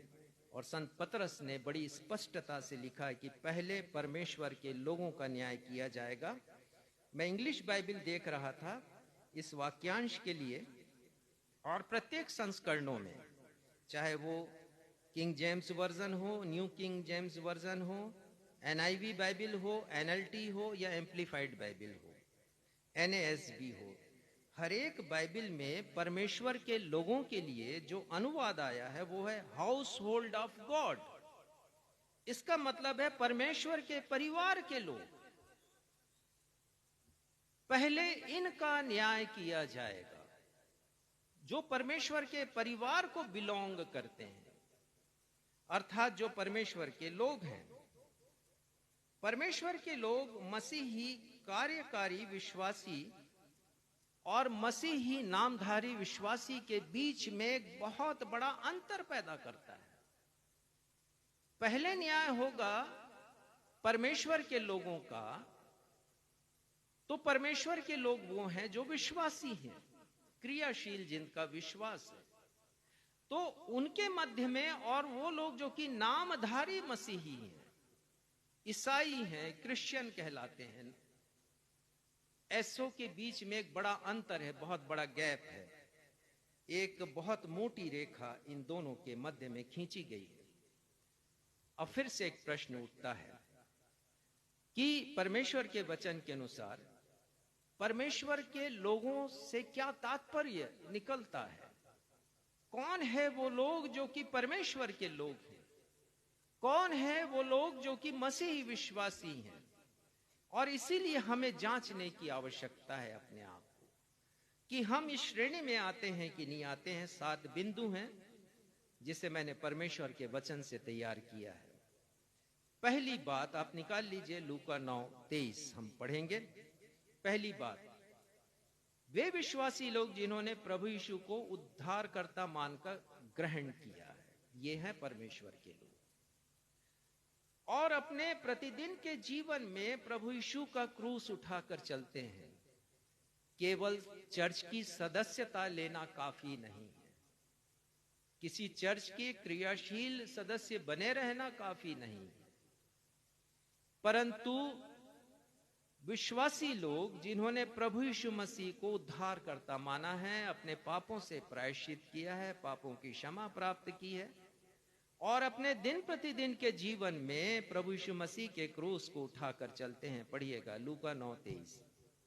उसने सबसे कहा, यदि कोई मेरे पीछे आना चाहे तो अपने आप से इनकार करे और प्रतिदिन अपना क्रूस उठाए हुए मेरे पीछे हो ले। हाँ, ये प्रभु यीशु मसीह की वाणी है, ये प्रभु यीशु मसीह की आज्ञा है। यदि कोई मेरा शिष्य बनना चाहता है तो उसे दुख सहना है, प्रतिदिन का क्रूस उठाना। क्रूस दुख का प्रतीक है और आनंद का भी प्रतीक है जो भविष्य में मिलने वाला है, पर वर्तमान में वो दुख का प्रतीक है।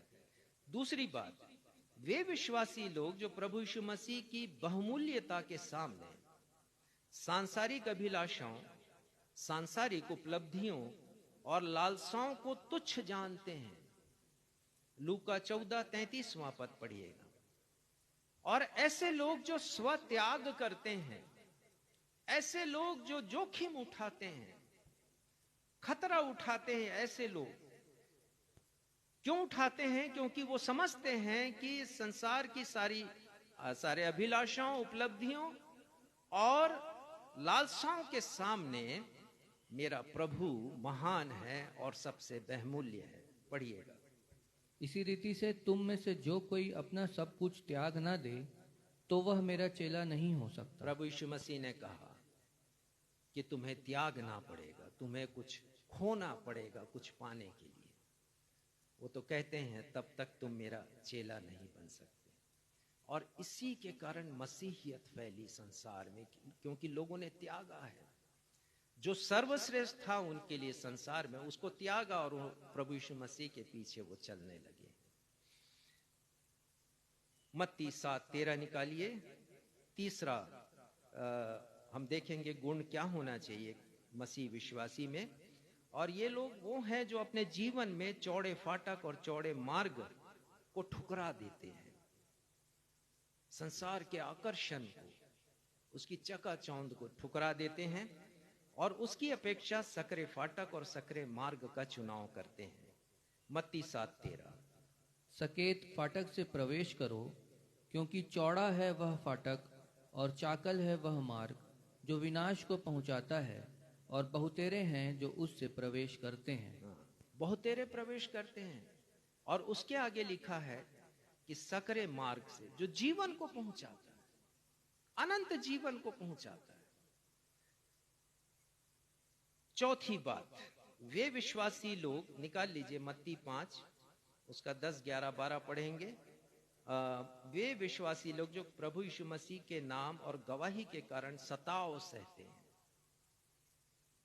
और विरोध तथा भेदभाव का सामना करते हैं, चाहे सामाजिक भेदभाव क्यों ना हो, ऐसे हर एक लोग ये योग्यता रखेंगे, वो पात्रता रखेंगे कि प्रभु यीशु मसीह के न्याय आसन के सामने, उसकी खूबियां भी मैं बताऊंगा, उसके सामने खड़े होने का गौरव प्राप्त करें। मत्ती 5, 10वां पद पढ़िएगा। धन्य है वे जो धर्म के कारण सताए जाते हैं। प्रभु यीशु मसीह ने कहा कि यदि सताव है तुम्हारे जीवन में तो you are a blessed man, तुम धन्य हो। आगे, क्योंकि स्वर्ग का राज्य उन्हीं का है। स्वर्ग का राज्य, स्वर्ग में प्रवेश ऐसे लोगों को मिलेगा। आगे 11वां पद, धन्य हो तुम जब मनुष्य मेरे कारण तुम्हारी निंदा करे और सताए और झूठ बोल बोल कर तुम्हारे विरोध में सब प्रकार की बुरी बातें कहे। 12वां, आनंदित और मगन होना, क्योंकि तुम्हारे लिए स्वर्ग में बड़ा फल है। बार बार आ रहा है ये, जो सताव सहेंगे, निंदा सहेंगे, जिनको अकारण कोर्ट कचहरियों में घसीटा जाएगा, स्वर्ग में बड़ा फल है।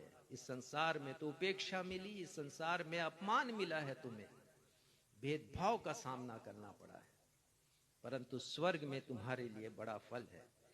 5वीं बात, और इसे जानने के लिए याकूब 2 और 14वां पद निकालिएगा।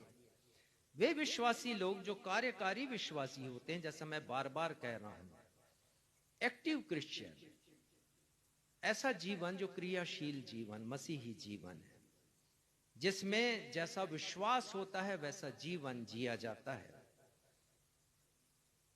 और ऐसे लोग जो प्रभु यीशु मसीह पर केवल विश्वास नहीं करते परंतु विश्वास को कार्यों में परिवर्तित करते हैं। पढ़िएगा याकूब 2:14। हे मेरे भाइयों, यदि कोई कहे कि मुझे विश्वास है पर वह कर्म न करता हो तो उससे क्या लाभ? क्या ऐसा विश्वास कभी उसका उद्धार कर सकता है? कभी नहीं करेगा। सिर्फ विश्वास करते रहिए आप। आगे चल के वो कहते हैं कि कौन सा बड़ा काम करते हो यदि तुम केवल नाम से विश्वास करते हो, क्योंकि दुष्ट आत्माएं भी विश्वास करते हैं यीशु मसीह के ऊपर और थरथराती हैं। और वो कहते हैं विश्वास कर्म के बिना मरा हुआ है। हमारे लिए बड़ी शिक्षा है, सब परमेश्वर के वचन में लिखा है, और इसीलिए लिख दिया कि जब वो आए प्रभु यीशु मसीह तो हम तैयार रहें। 6वीं बात, यूहन्ना 15:5 निकाल लीजिएगा।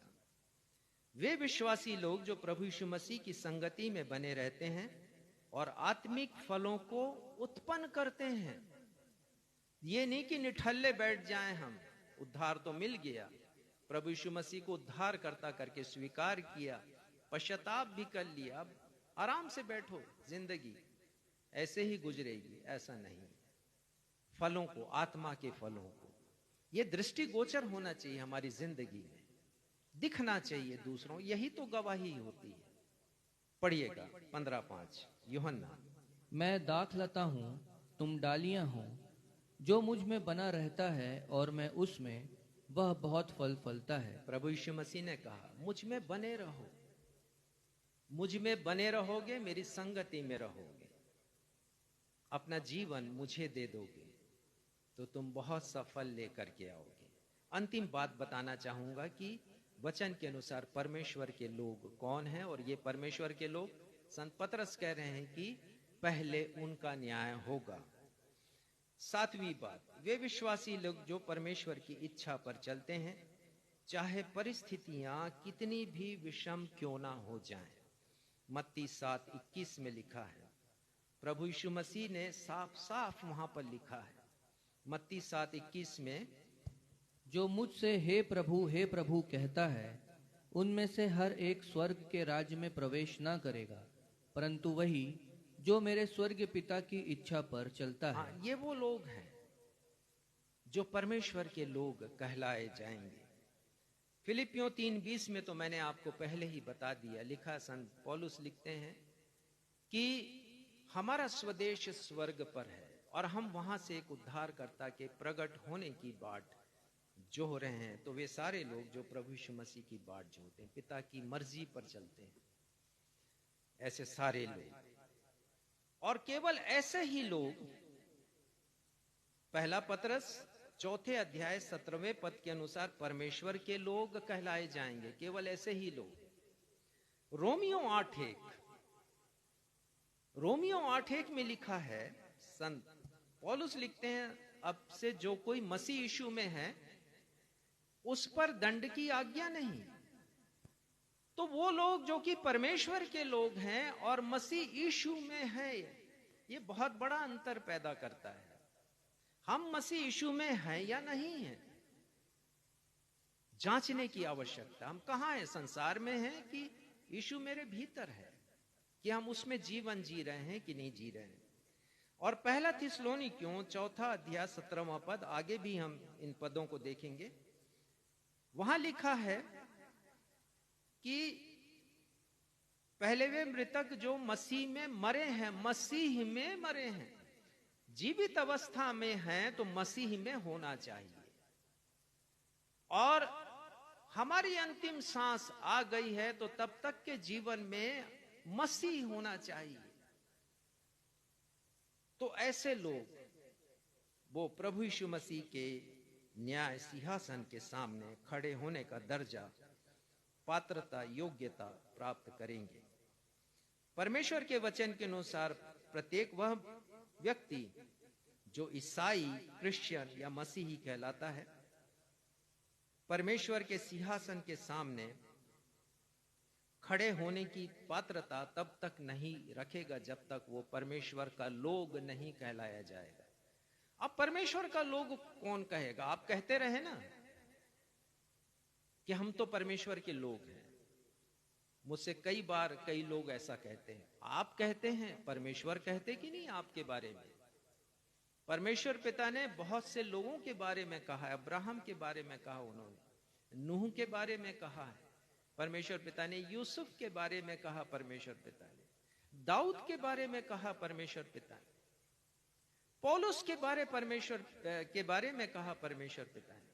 हमारे बारे में परमेश्वर के क्या विचार है? आप सोचते रहिए कि हम परमेश्वर के लोग हैं, और सोचते रहिए कि परमेश्वर अपने लोगों को नहीं छोड़ता। आप सोचते रहिए, भले आप वैसा काम कर रहे हैं या नहीं कर रहे हैं, ये आपकी मर्जी है ये सोचना। परंतु सोचने की बात है कि परमेश्वर आपके बारे में ऐसा सोचते हैं या नहीं सोचते। तो ये पहली बात हमने देखी है कि न्याय का प्रारंभ परमेश्वर के लोग अर्थात उन लोगों से होगा जो मसीह में हैं, और यदि मृतक हैं तो मसीह में सोए हैं, तो न्याय का प्रारंभ ऐसे लोगों के साथ होगा। दूसरी बात, हम आ जाएं, यह न्याय कब होगा और कैसे होगा? सवाल उठता है, यह न्याय कैसे होगा और कब होगा? तो मैंने थोड़ा सा आपके सामने मुखड़ा इसका पेश किया था कि यह न्याय तब होगा जब प्रभु यीशु मसीह हम सभी को लेने के लिए दूसरी बार आएंगे। पढ़िएगा यूहन्ना 14वां अध्याय और 3 पद। यहां प्रभु यीशु मसीह की बड़ी प्रतिज्ञा है। और यदि मैं जाकर तुम्हारे लिए जगह तैयार करूं तो फिर आकर तुम्हें अपने यहाँ ले जाऊंगा कि जहां मैं रहूं वहां तुम भी रहो। प्रभु यीशु मसीह ने इसके पहले कि वो क्रूस पर चढ़ाया जाए अपने शिष्यों को बड़ी हिम्मत दी है, दिलासा दी है। उन्होंने कहा है, तुम्हारा हृदय व्याकुल ना हो, मेरे पिता के घर में बहुत से रहने के स्थान हैं, यदि नहीं होते तो मैं तुमसे कह देता। और वो कहते हैं कि मैं तुम्हारे लिए जगह तैयार करने के लिए जाता हूं। और फिर कहते हैं, यदि मैं जाकर तुम्हारे लिए जगह तैयार करूं तो फिर आकर, अर्थात शिष्यों से कहा कि मैं फिर आऊंगा तुमको लेने के लिए। किसको? प्रभु के लोगों को। अपने यहां ले जाऊंगा ताकि मैं जहां रहूं वहां तुम भी रहो। कितनी बड़ी प्रतिज्ञा है। पर यह प्रतिज्ञा उनके लिए है जो प्रभु में है, मसीह में है, प्रभु के लोग हैं। एक और पद निकालिएगा। आ जाए हम महत्वपूर्ण भाग पर हैं। अभी हम परमेश्वर के न्याय को अब हम देखेंगे। पहला थिस्सलुनीकियों चौथा अध्याय 16वां पद। पहला थिस्सलुनीकियों चौथा अध्याय और 16वां पद पढ़िएगा। क्योंकि प्रभु आप ही स्वर्ग से उतरेगा, उस समय ललकार और प्रधान दूत का शब्द सुनाई देगा, और परमेश्वर की तुरही फूंकी जाएगी, और जो मसीह में मरे हैं वे पहले जी उठेंगे। देखिए, जब प्रभु स्वर्ग से उतरेंगे ना, तो तीन बातें होंगी। ये तीन बातें उस मृतक के लिए और हमारे लिए भी, जो परमेश्वर के लोग हैं उनके लिए। उसके अलावा कोई उसको सुनेगा नहीं। और ये तीन बातें वो कह रहे हैं कि प्रभु आप ही स्वर्ग से उतरेगा, प्रभु यीशु मसीह आ जाएंगे बादलों पर। उस समय ललकार, पहली बात ललकार। किसकी ललकार होगी? वो प्रधान दूत की ललकार, मिकाएल की ललकार होगी। अद्भुत ललकार होगी। इस दुनिया का हर व्यक्ति अपनी भाषा में उसको समझ जाएगा, वो व्यक्ति जो कि विश्वासी, मसीही विश्वासी। पहली बात ललकार। और प्रधान दूत का शब्द, क्या शब्द कहेंगे? और मैं सोचता हूं वो कहेंगे उठो, वो कहेंगे तैयार हो, चलो। वो ऐसी बात कहेंगे। प्रधान दूत का शब्द सुनाई देगा। और तीसरी बात, परमेश्वर की तुर ही फूंकी जाएगी, जागृत करने के लिए उन सोए हुओं को जो मसीह में सोए हैं, मृतक। तुर ही फूंकी जाएगी। और लिखा, जो मसीह में मरे हैं वो पहले जी उठेंगे। मसीह में मरे, इस चीज का इस बात पर आप ध्यान दीजिएगा। विशेष जोर दिया संत पौलुस ने थिस्सलुनीकियों की कलीसिया को। तो हर व्यक्ति जिसकी कब्र है ग्रेवयार्ड में, आप मत सोचिएगा कि वो सब मसीह में मरे हैं। चाहे कितना भी खूबसूरत कब्र आप बना लीजिए, पक्की कर लीजिए संगमरमर के और ग्रेनाइट के पत्थरों से, और कितने भी सुनहरे पद क्यों न लिख दें आप, जो मसीह में मरे हैं वो पहले जी उठेंगे। यहां पर भी हम विभाजन की एक मोटी लकीर देख रहे हैं। जो मसीह में मरे हैं उन्हें ही ललकार और प्रधान दूत का शब्द और परमेश्वर की तुरही की आवाज सुनाई देगी। सब मृतकों को नहीं, सबको सुनाई नहीं देगा। और जिन्हें ललकार का शब्द, प्रधान दूत का शब्द और परमेश्वर की तुरही की आवाज सुनाई देगी, वे मृतक पहले जी उठेंगे। ये मैं नहीं कह रहा, परमेश्वर का वचन इस बात को कह रहा है। ये सब लोग पहले जी उठेंगे। पहला थिस्सलुनीकियों का अगला पद पढ़िएगा, चौथे अध्याय का 17वां पद। अब जो हम जीवित हैं, जो आज हम जो सब जीवित हैं, इस वचन को सुन रहे हैं, आप सुनिएगा परमेश्वर के वचन में क्या लिखा है।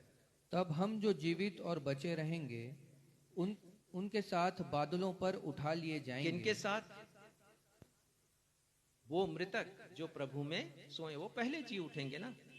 और हम सब जो जीवित बचे रहेंगे, अर्थात प्रभु के लोग जो मसीह में हैं, और जो मसीह में मरे हैं वो पहले जीवित होंगे, जो मसीह में हैं, और उनके साथ बादलों पर उठा लिए जाएंगे।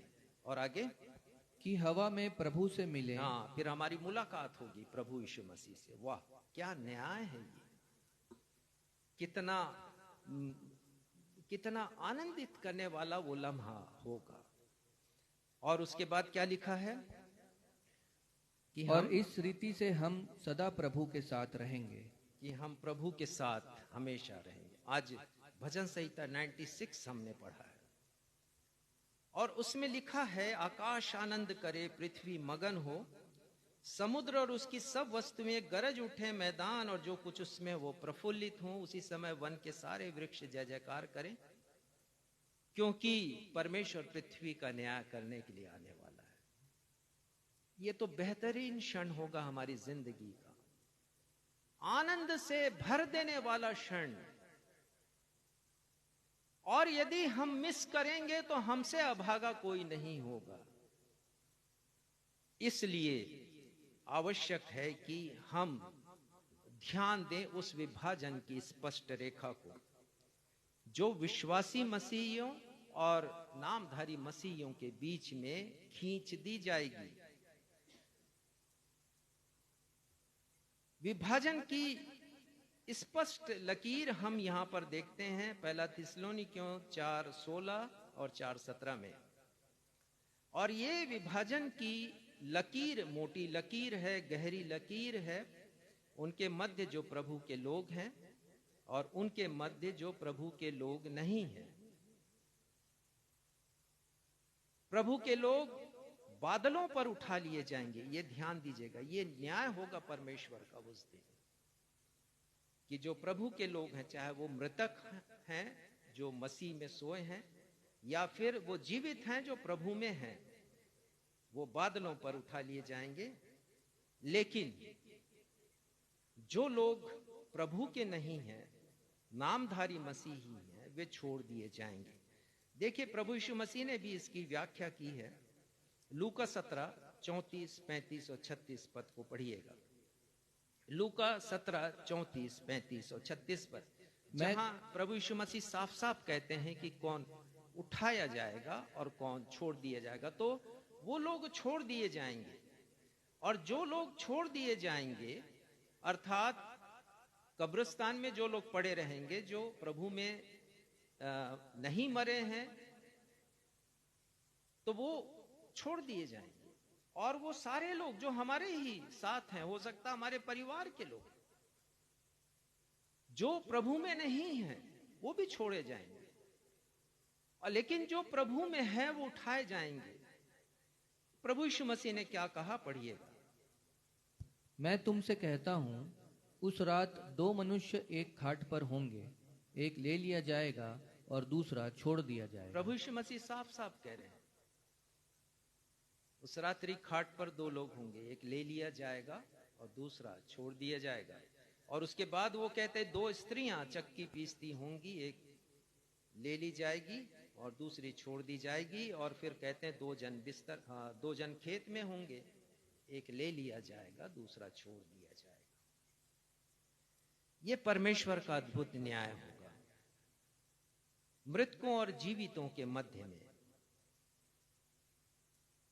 जो छोड़ दिए जाएंगे उनका अंतिम न्याय बाद में होगा, और आने वाले रविवार को हम इस विषय पर अध्ययन करेंगे। वो सारे लोग जो छोड़ दिए जाएंगे, प्रभु यीशु मसीह कह रहे हैं ना, छोड़ दिए जाएंगे, तो उनका अंतिम न्याय होगा। और उस न्याय को कहते हैं श्वेत सिंहासन का न्याय। तो प्रतीक्षा कीजिए आने वाले रविवार की, हम उस बिंदु पर भी, उस विषय पर भी अध्ययन करेंगे। तीसरा बिंदु है कि हमारे इस न्याय का उद्देश्य क्या है, पर्पस क्या है। क्यों प्रभु यीशु मसीह अपने लोगों को पहले बुला रहे हैं, पहले उनका न्याय होगा, और जो मृतक हैं, प्रभु में सोए हैं, उनका न्याय होगा। उसके पीछे रीजन क्या है, परमेश्वर का उद्देश्य क्या है। यूहन्ना 5:22, पहले इसे पढ़िएगा, आगे फिर हम देखेंगे। यूहन्ना 5:22, और वहां लिखा है कि पिता ने न्याय करने का सारा काम पुत्र को सौंप दिया है। तो परमेश्वर पिता ने न्याय करने का सारा काम प्रभु यीशु मसीह को सौंपा है। और प्रभु यीशु मसीह विश्वासियों का न्याय, मसीह विश्वासियों का न्याय बड़ी पवित्रता के साथ और गंभीरता के साथ करेंगे। और भजन संहिता 96 में लिखा है कि वह धर्म से जगत का और सच्चाई से देश देश के लोगों का न्याय करेगा। तो ये प्रभु यीशु मसीह के न्याय की खूबसूरती होगी। इनका अभाव इस दुनिया में हम देखते हैं। दुनिया में न्याय होता है, बहुत सी अदालतें हैं, पर हम जानते हैं कि बहुत बार सच्चे लोगों के साथ अन्याय भी होता है। परंतु प्रभु यीशु मसीह सच्चाई से न्याय करेंगे, गंभीरता से करेंगे, पवित्रता से करेंगे। और विश्वासियों के न्याय में सबसे प्रमुख बात यह होगी कि विश्वासियों को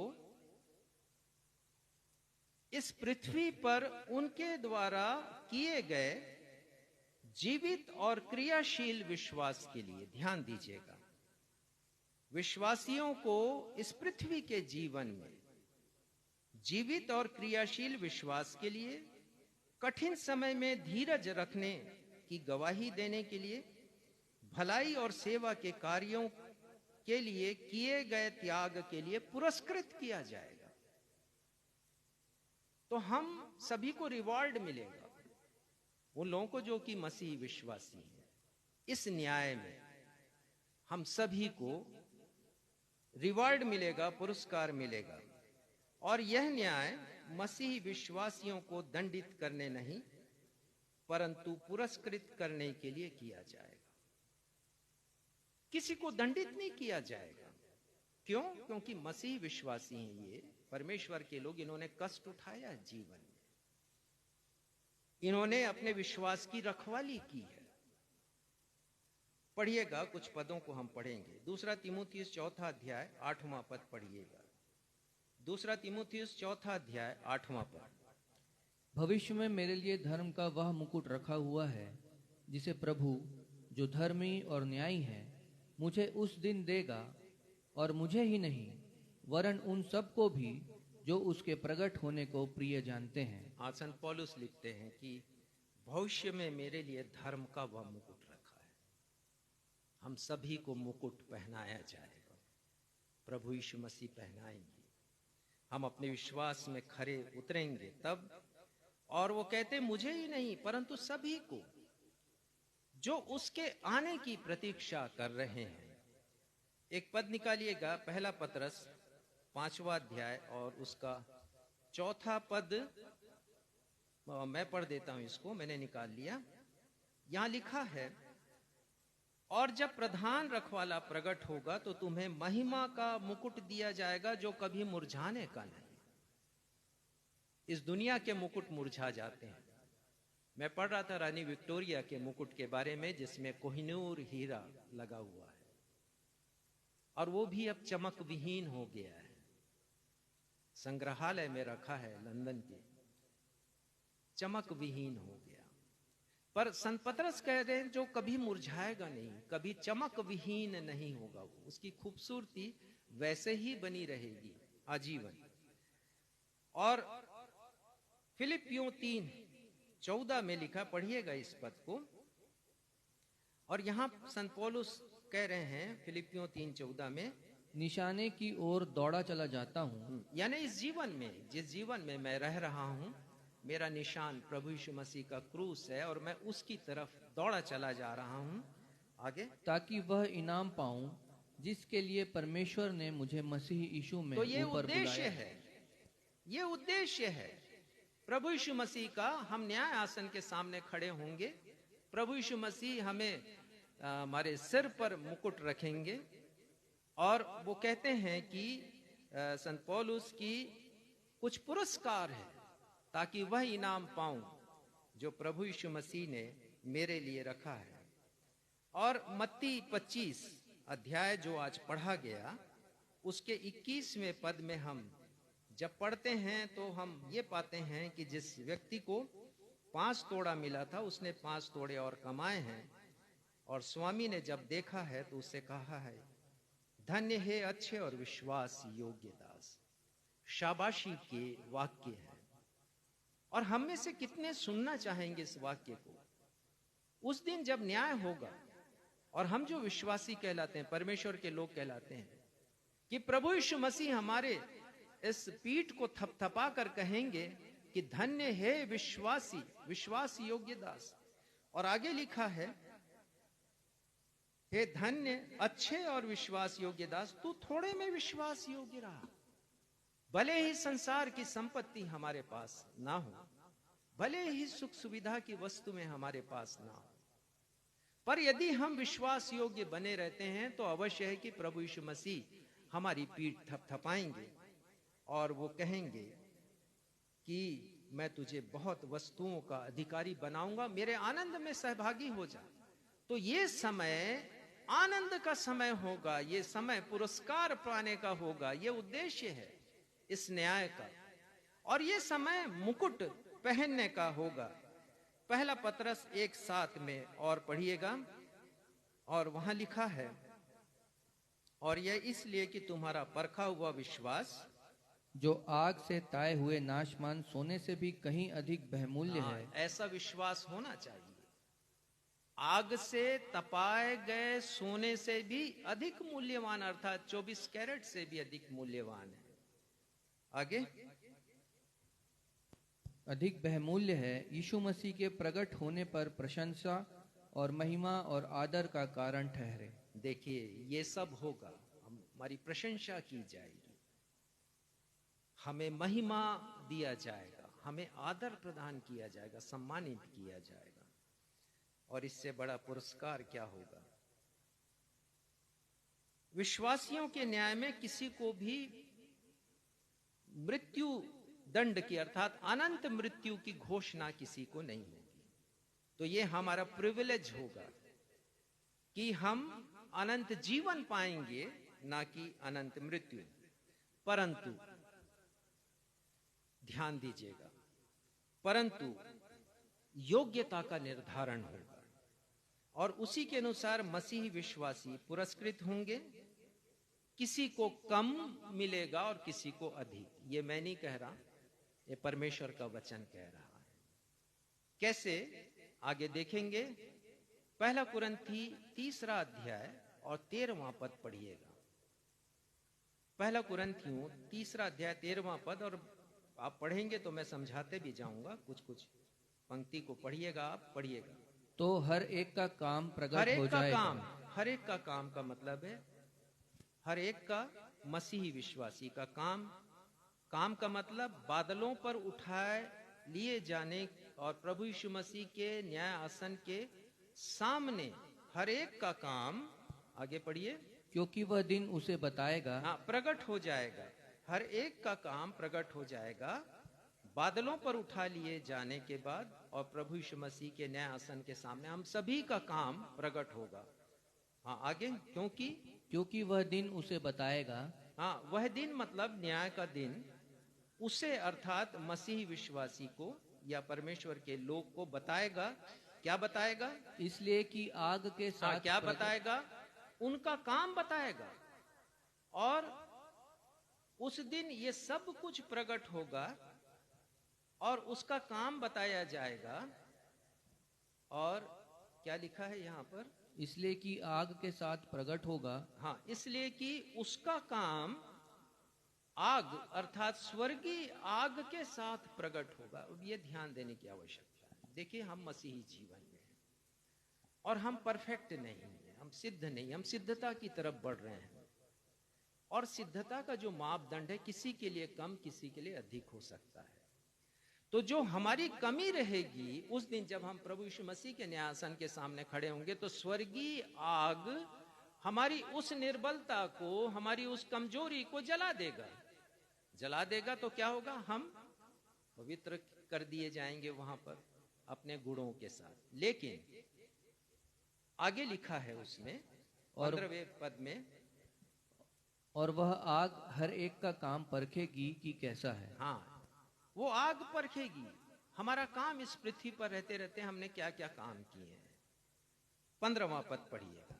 और यदि किसी का काम जल जाएगा तो हानि उठाएगा, पर वह आप बच जाएगा, परंतु जलते जलते। वो आप बच जाएगा। इसका मतलब ढेर सारे लोग होंगे जो प्रभु के लोग कहलाते हैं, परमेश्वर के लोग कहलाते हैं। ढेर सारे लोग होंगे वहां पर जो विश्वासी मसीही कहलाते हैं, जिन्होंने अपना जीवन दे दिया। और उनके जीवन में यदि कुछ निर्बलता है, कुछ कमजोरी है, क्योंकि परमेश्वर के वचन में लिखा कि हर पाप का परिणाम मृत्यु नहीं है, हर पाप का। तो ये जितने भी हमारी कमियां होंगी उस अग्नि से जला दी जाएंगी। लेकिन कोई भी मनुष्य जो खड़ा है उस दिन न्याय सिंहासन के सामने, उस योग्यता, पात्रता को प्राप्त करके तो वो बचा लिया जाएगा, अनंत मृत्यु के दंड से वो मरेगा नहीं। संत पौलुस कहते हैं कि जलते जलते अर्थात कुछ हानि वो उठाएगा। अंतिम बात हम देखेंगे, जब हमारा न्याय हो तो प्रभु के सामने हम लज्जित ना हो। पहला यूहन्ना 2:28 पढ़िएगा। पहला यूहन्ना 2:28। निदान हे बालकों, उसमें बने रहो कि जब वह प्रकट हो तो हमें हियाव हो और हम उसके आने पर उसके सामने लज्जित न तो हो। काम ऐसा हम बिल्कुल ना करें कि उस काम को अग्नि जलाए, स्वर्गीय अग्नि, जिसके कारण हमें लज्जित होना पड़ेगा। तो काम हम वो करें जो सर्वश्रेष्ठ है और प्रभु को भाता है। प्रभु यीशु मसीह ने कहा लूका 14 और उसके 26 में, जो कोई मुझसे और मेरी बातों से लजाएगा, मनुष्य का पुत्र भी जब अपनी महिमा में आएगा तब उससे लजाएगा। तो प्रभु यीशु मसीह के सामने हम शर्मिंदा ना हो। उदाहरण है, मैं देना चाहूंगा 5 निर्बुद्धि कुंवारियों का। लज्जित होना पड़ा था उन्हें जब वो पहुंचती हैं अपनी मशालों में तेल भरवा कर, और द्वार उस समय बंद किया जा चुका है और वो खटखटाती हैं। तो जो दुल्हा है, जो प्रभु यीशु मसीह का रूप है, वो कहता है कि मैं तुम्हें नहीं जानता, मैं तुम्हें नहीं जानता। और हमारे लिए वो लज्जित होने का समय होगा।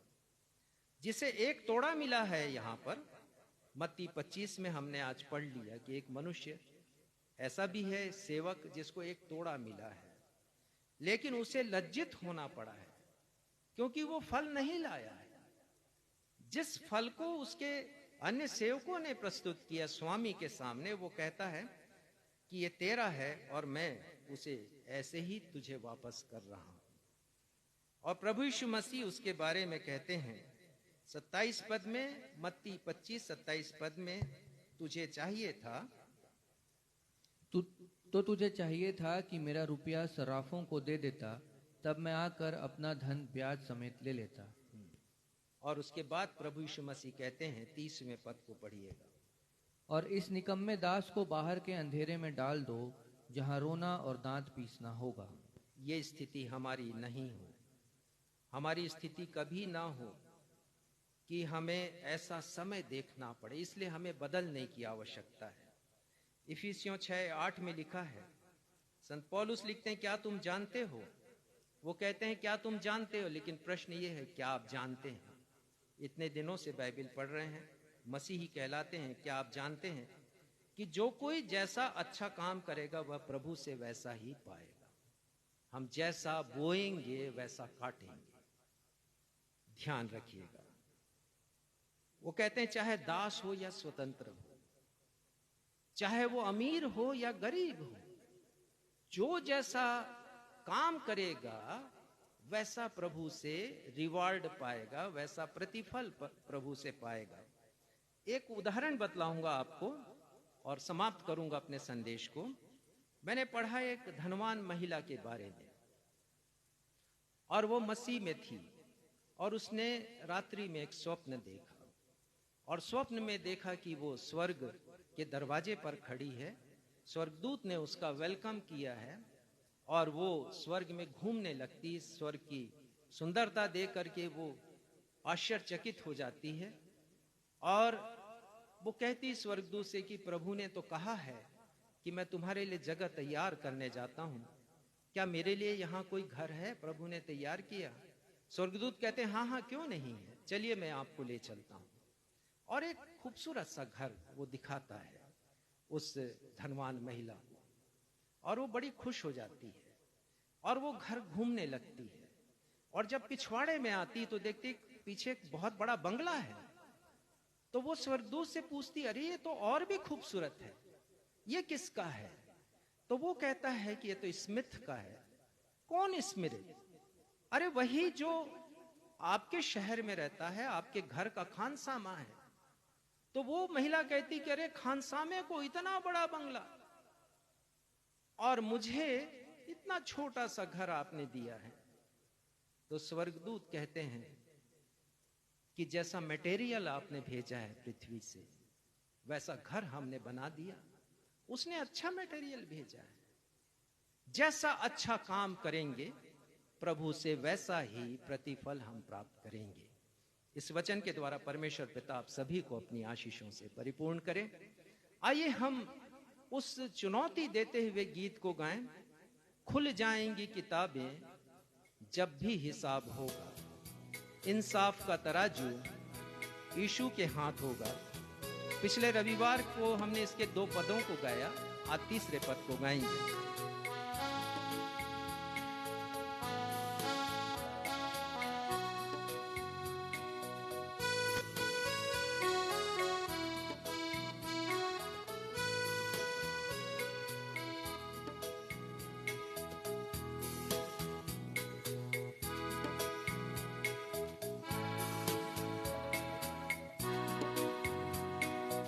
तीसरा पद, कदमों में उसके रोले, तौबा गुनाह से कर ले।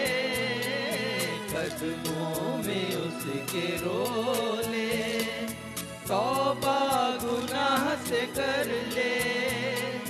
फिदिया मसीह ने दिया, फिदिया मसीह ने दिया, माफी तू आज दे। इंसाफ का तराजू यीशु के हाथ होगा। खुल जाएंगी किताबें जब भी हिसाब होगा। इंसाफ का तराजू यीशु के हाथ होगा, यीशु के हाथ होगा, यीशु के हाथ होगा। ये हमारे परमेश्वर पिता, हम आपको हृदय की गहराइयों से धन्यवाद देते हैं आज के वचन के लिए, वचन के प्रकाशन के लिए। पिता, आज वचन ने हमें चुनौती दी है कि हम आपके लोग बन जाएं। हम ऐसे विश्वासी बने जो क्रियाशील हो, ऐसे विश्वासी बने जो मसीही नाम को चरितार्थ करने वाले हों। पिता, आपकी कृपा हमारे जीवन के ऊपर बनी रहे। हम यही प्रार्थना करते हैं कि जब प्रभु यीशु मसीह आए, यदि हम जीवित हैं तो बादलों पर उठा लिए जाएं मसीह में होने के कारण, और यदि हमारा पार्थिव शरीर कब्र में दफन है, हमारी प्रार्थना है पिता कि हम मसीह में मरें, ताकि प्रधान दूत की ललकार का शब्द, प्रधान दूत के पुकार का शब्द और तुरही की आवाज हम सुने और जागृत हो जाएं, बादलों पर उठा लिए जाएं और वो प्रतिफल पाएं पिता जो आपने हमारे लिए रखा है। धन्यवाद देते हैं पिता, और अपनी इस प्रार्थना को आपके बेटे हमारे उद्धारकर्ता प्रभु यीशु मसीह के नाम से मांगते हैं। सुनिए और ग्रहण कीजिए, आमीन। आशीष ग्रहण करेंगे।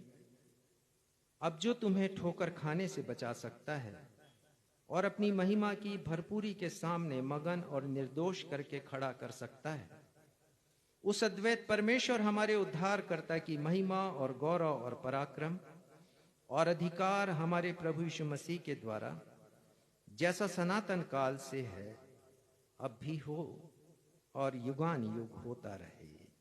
हम सब कहें आमीन। आमीन।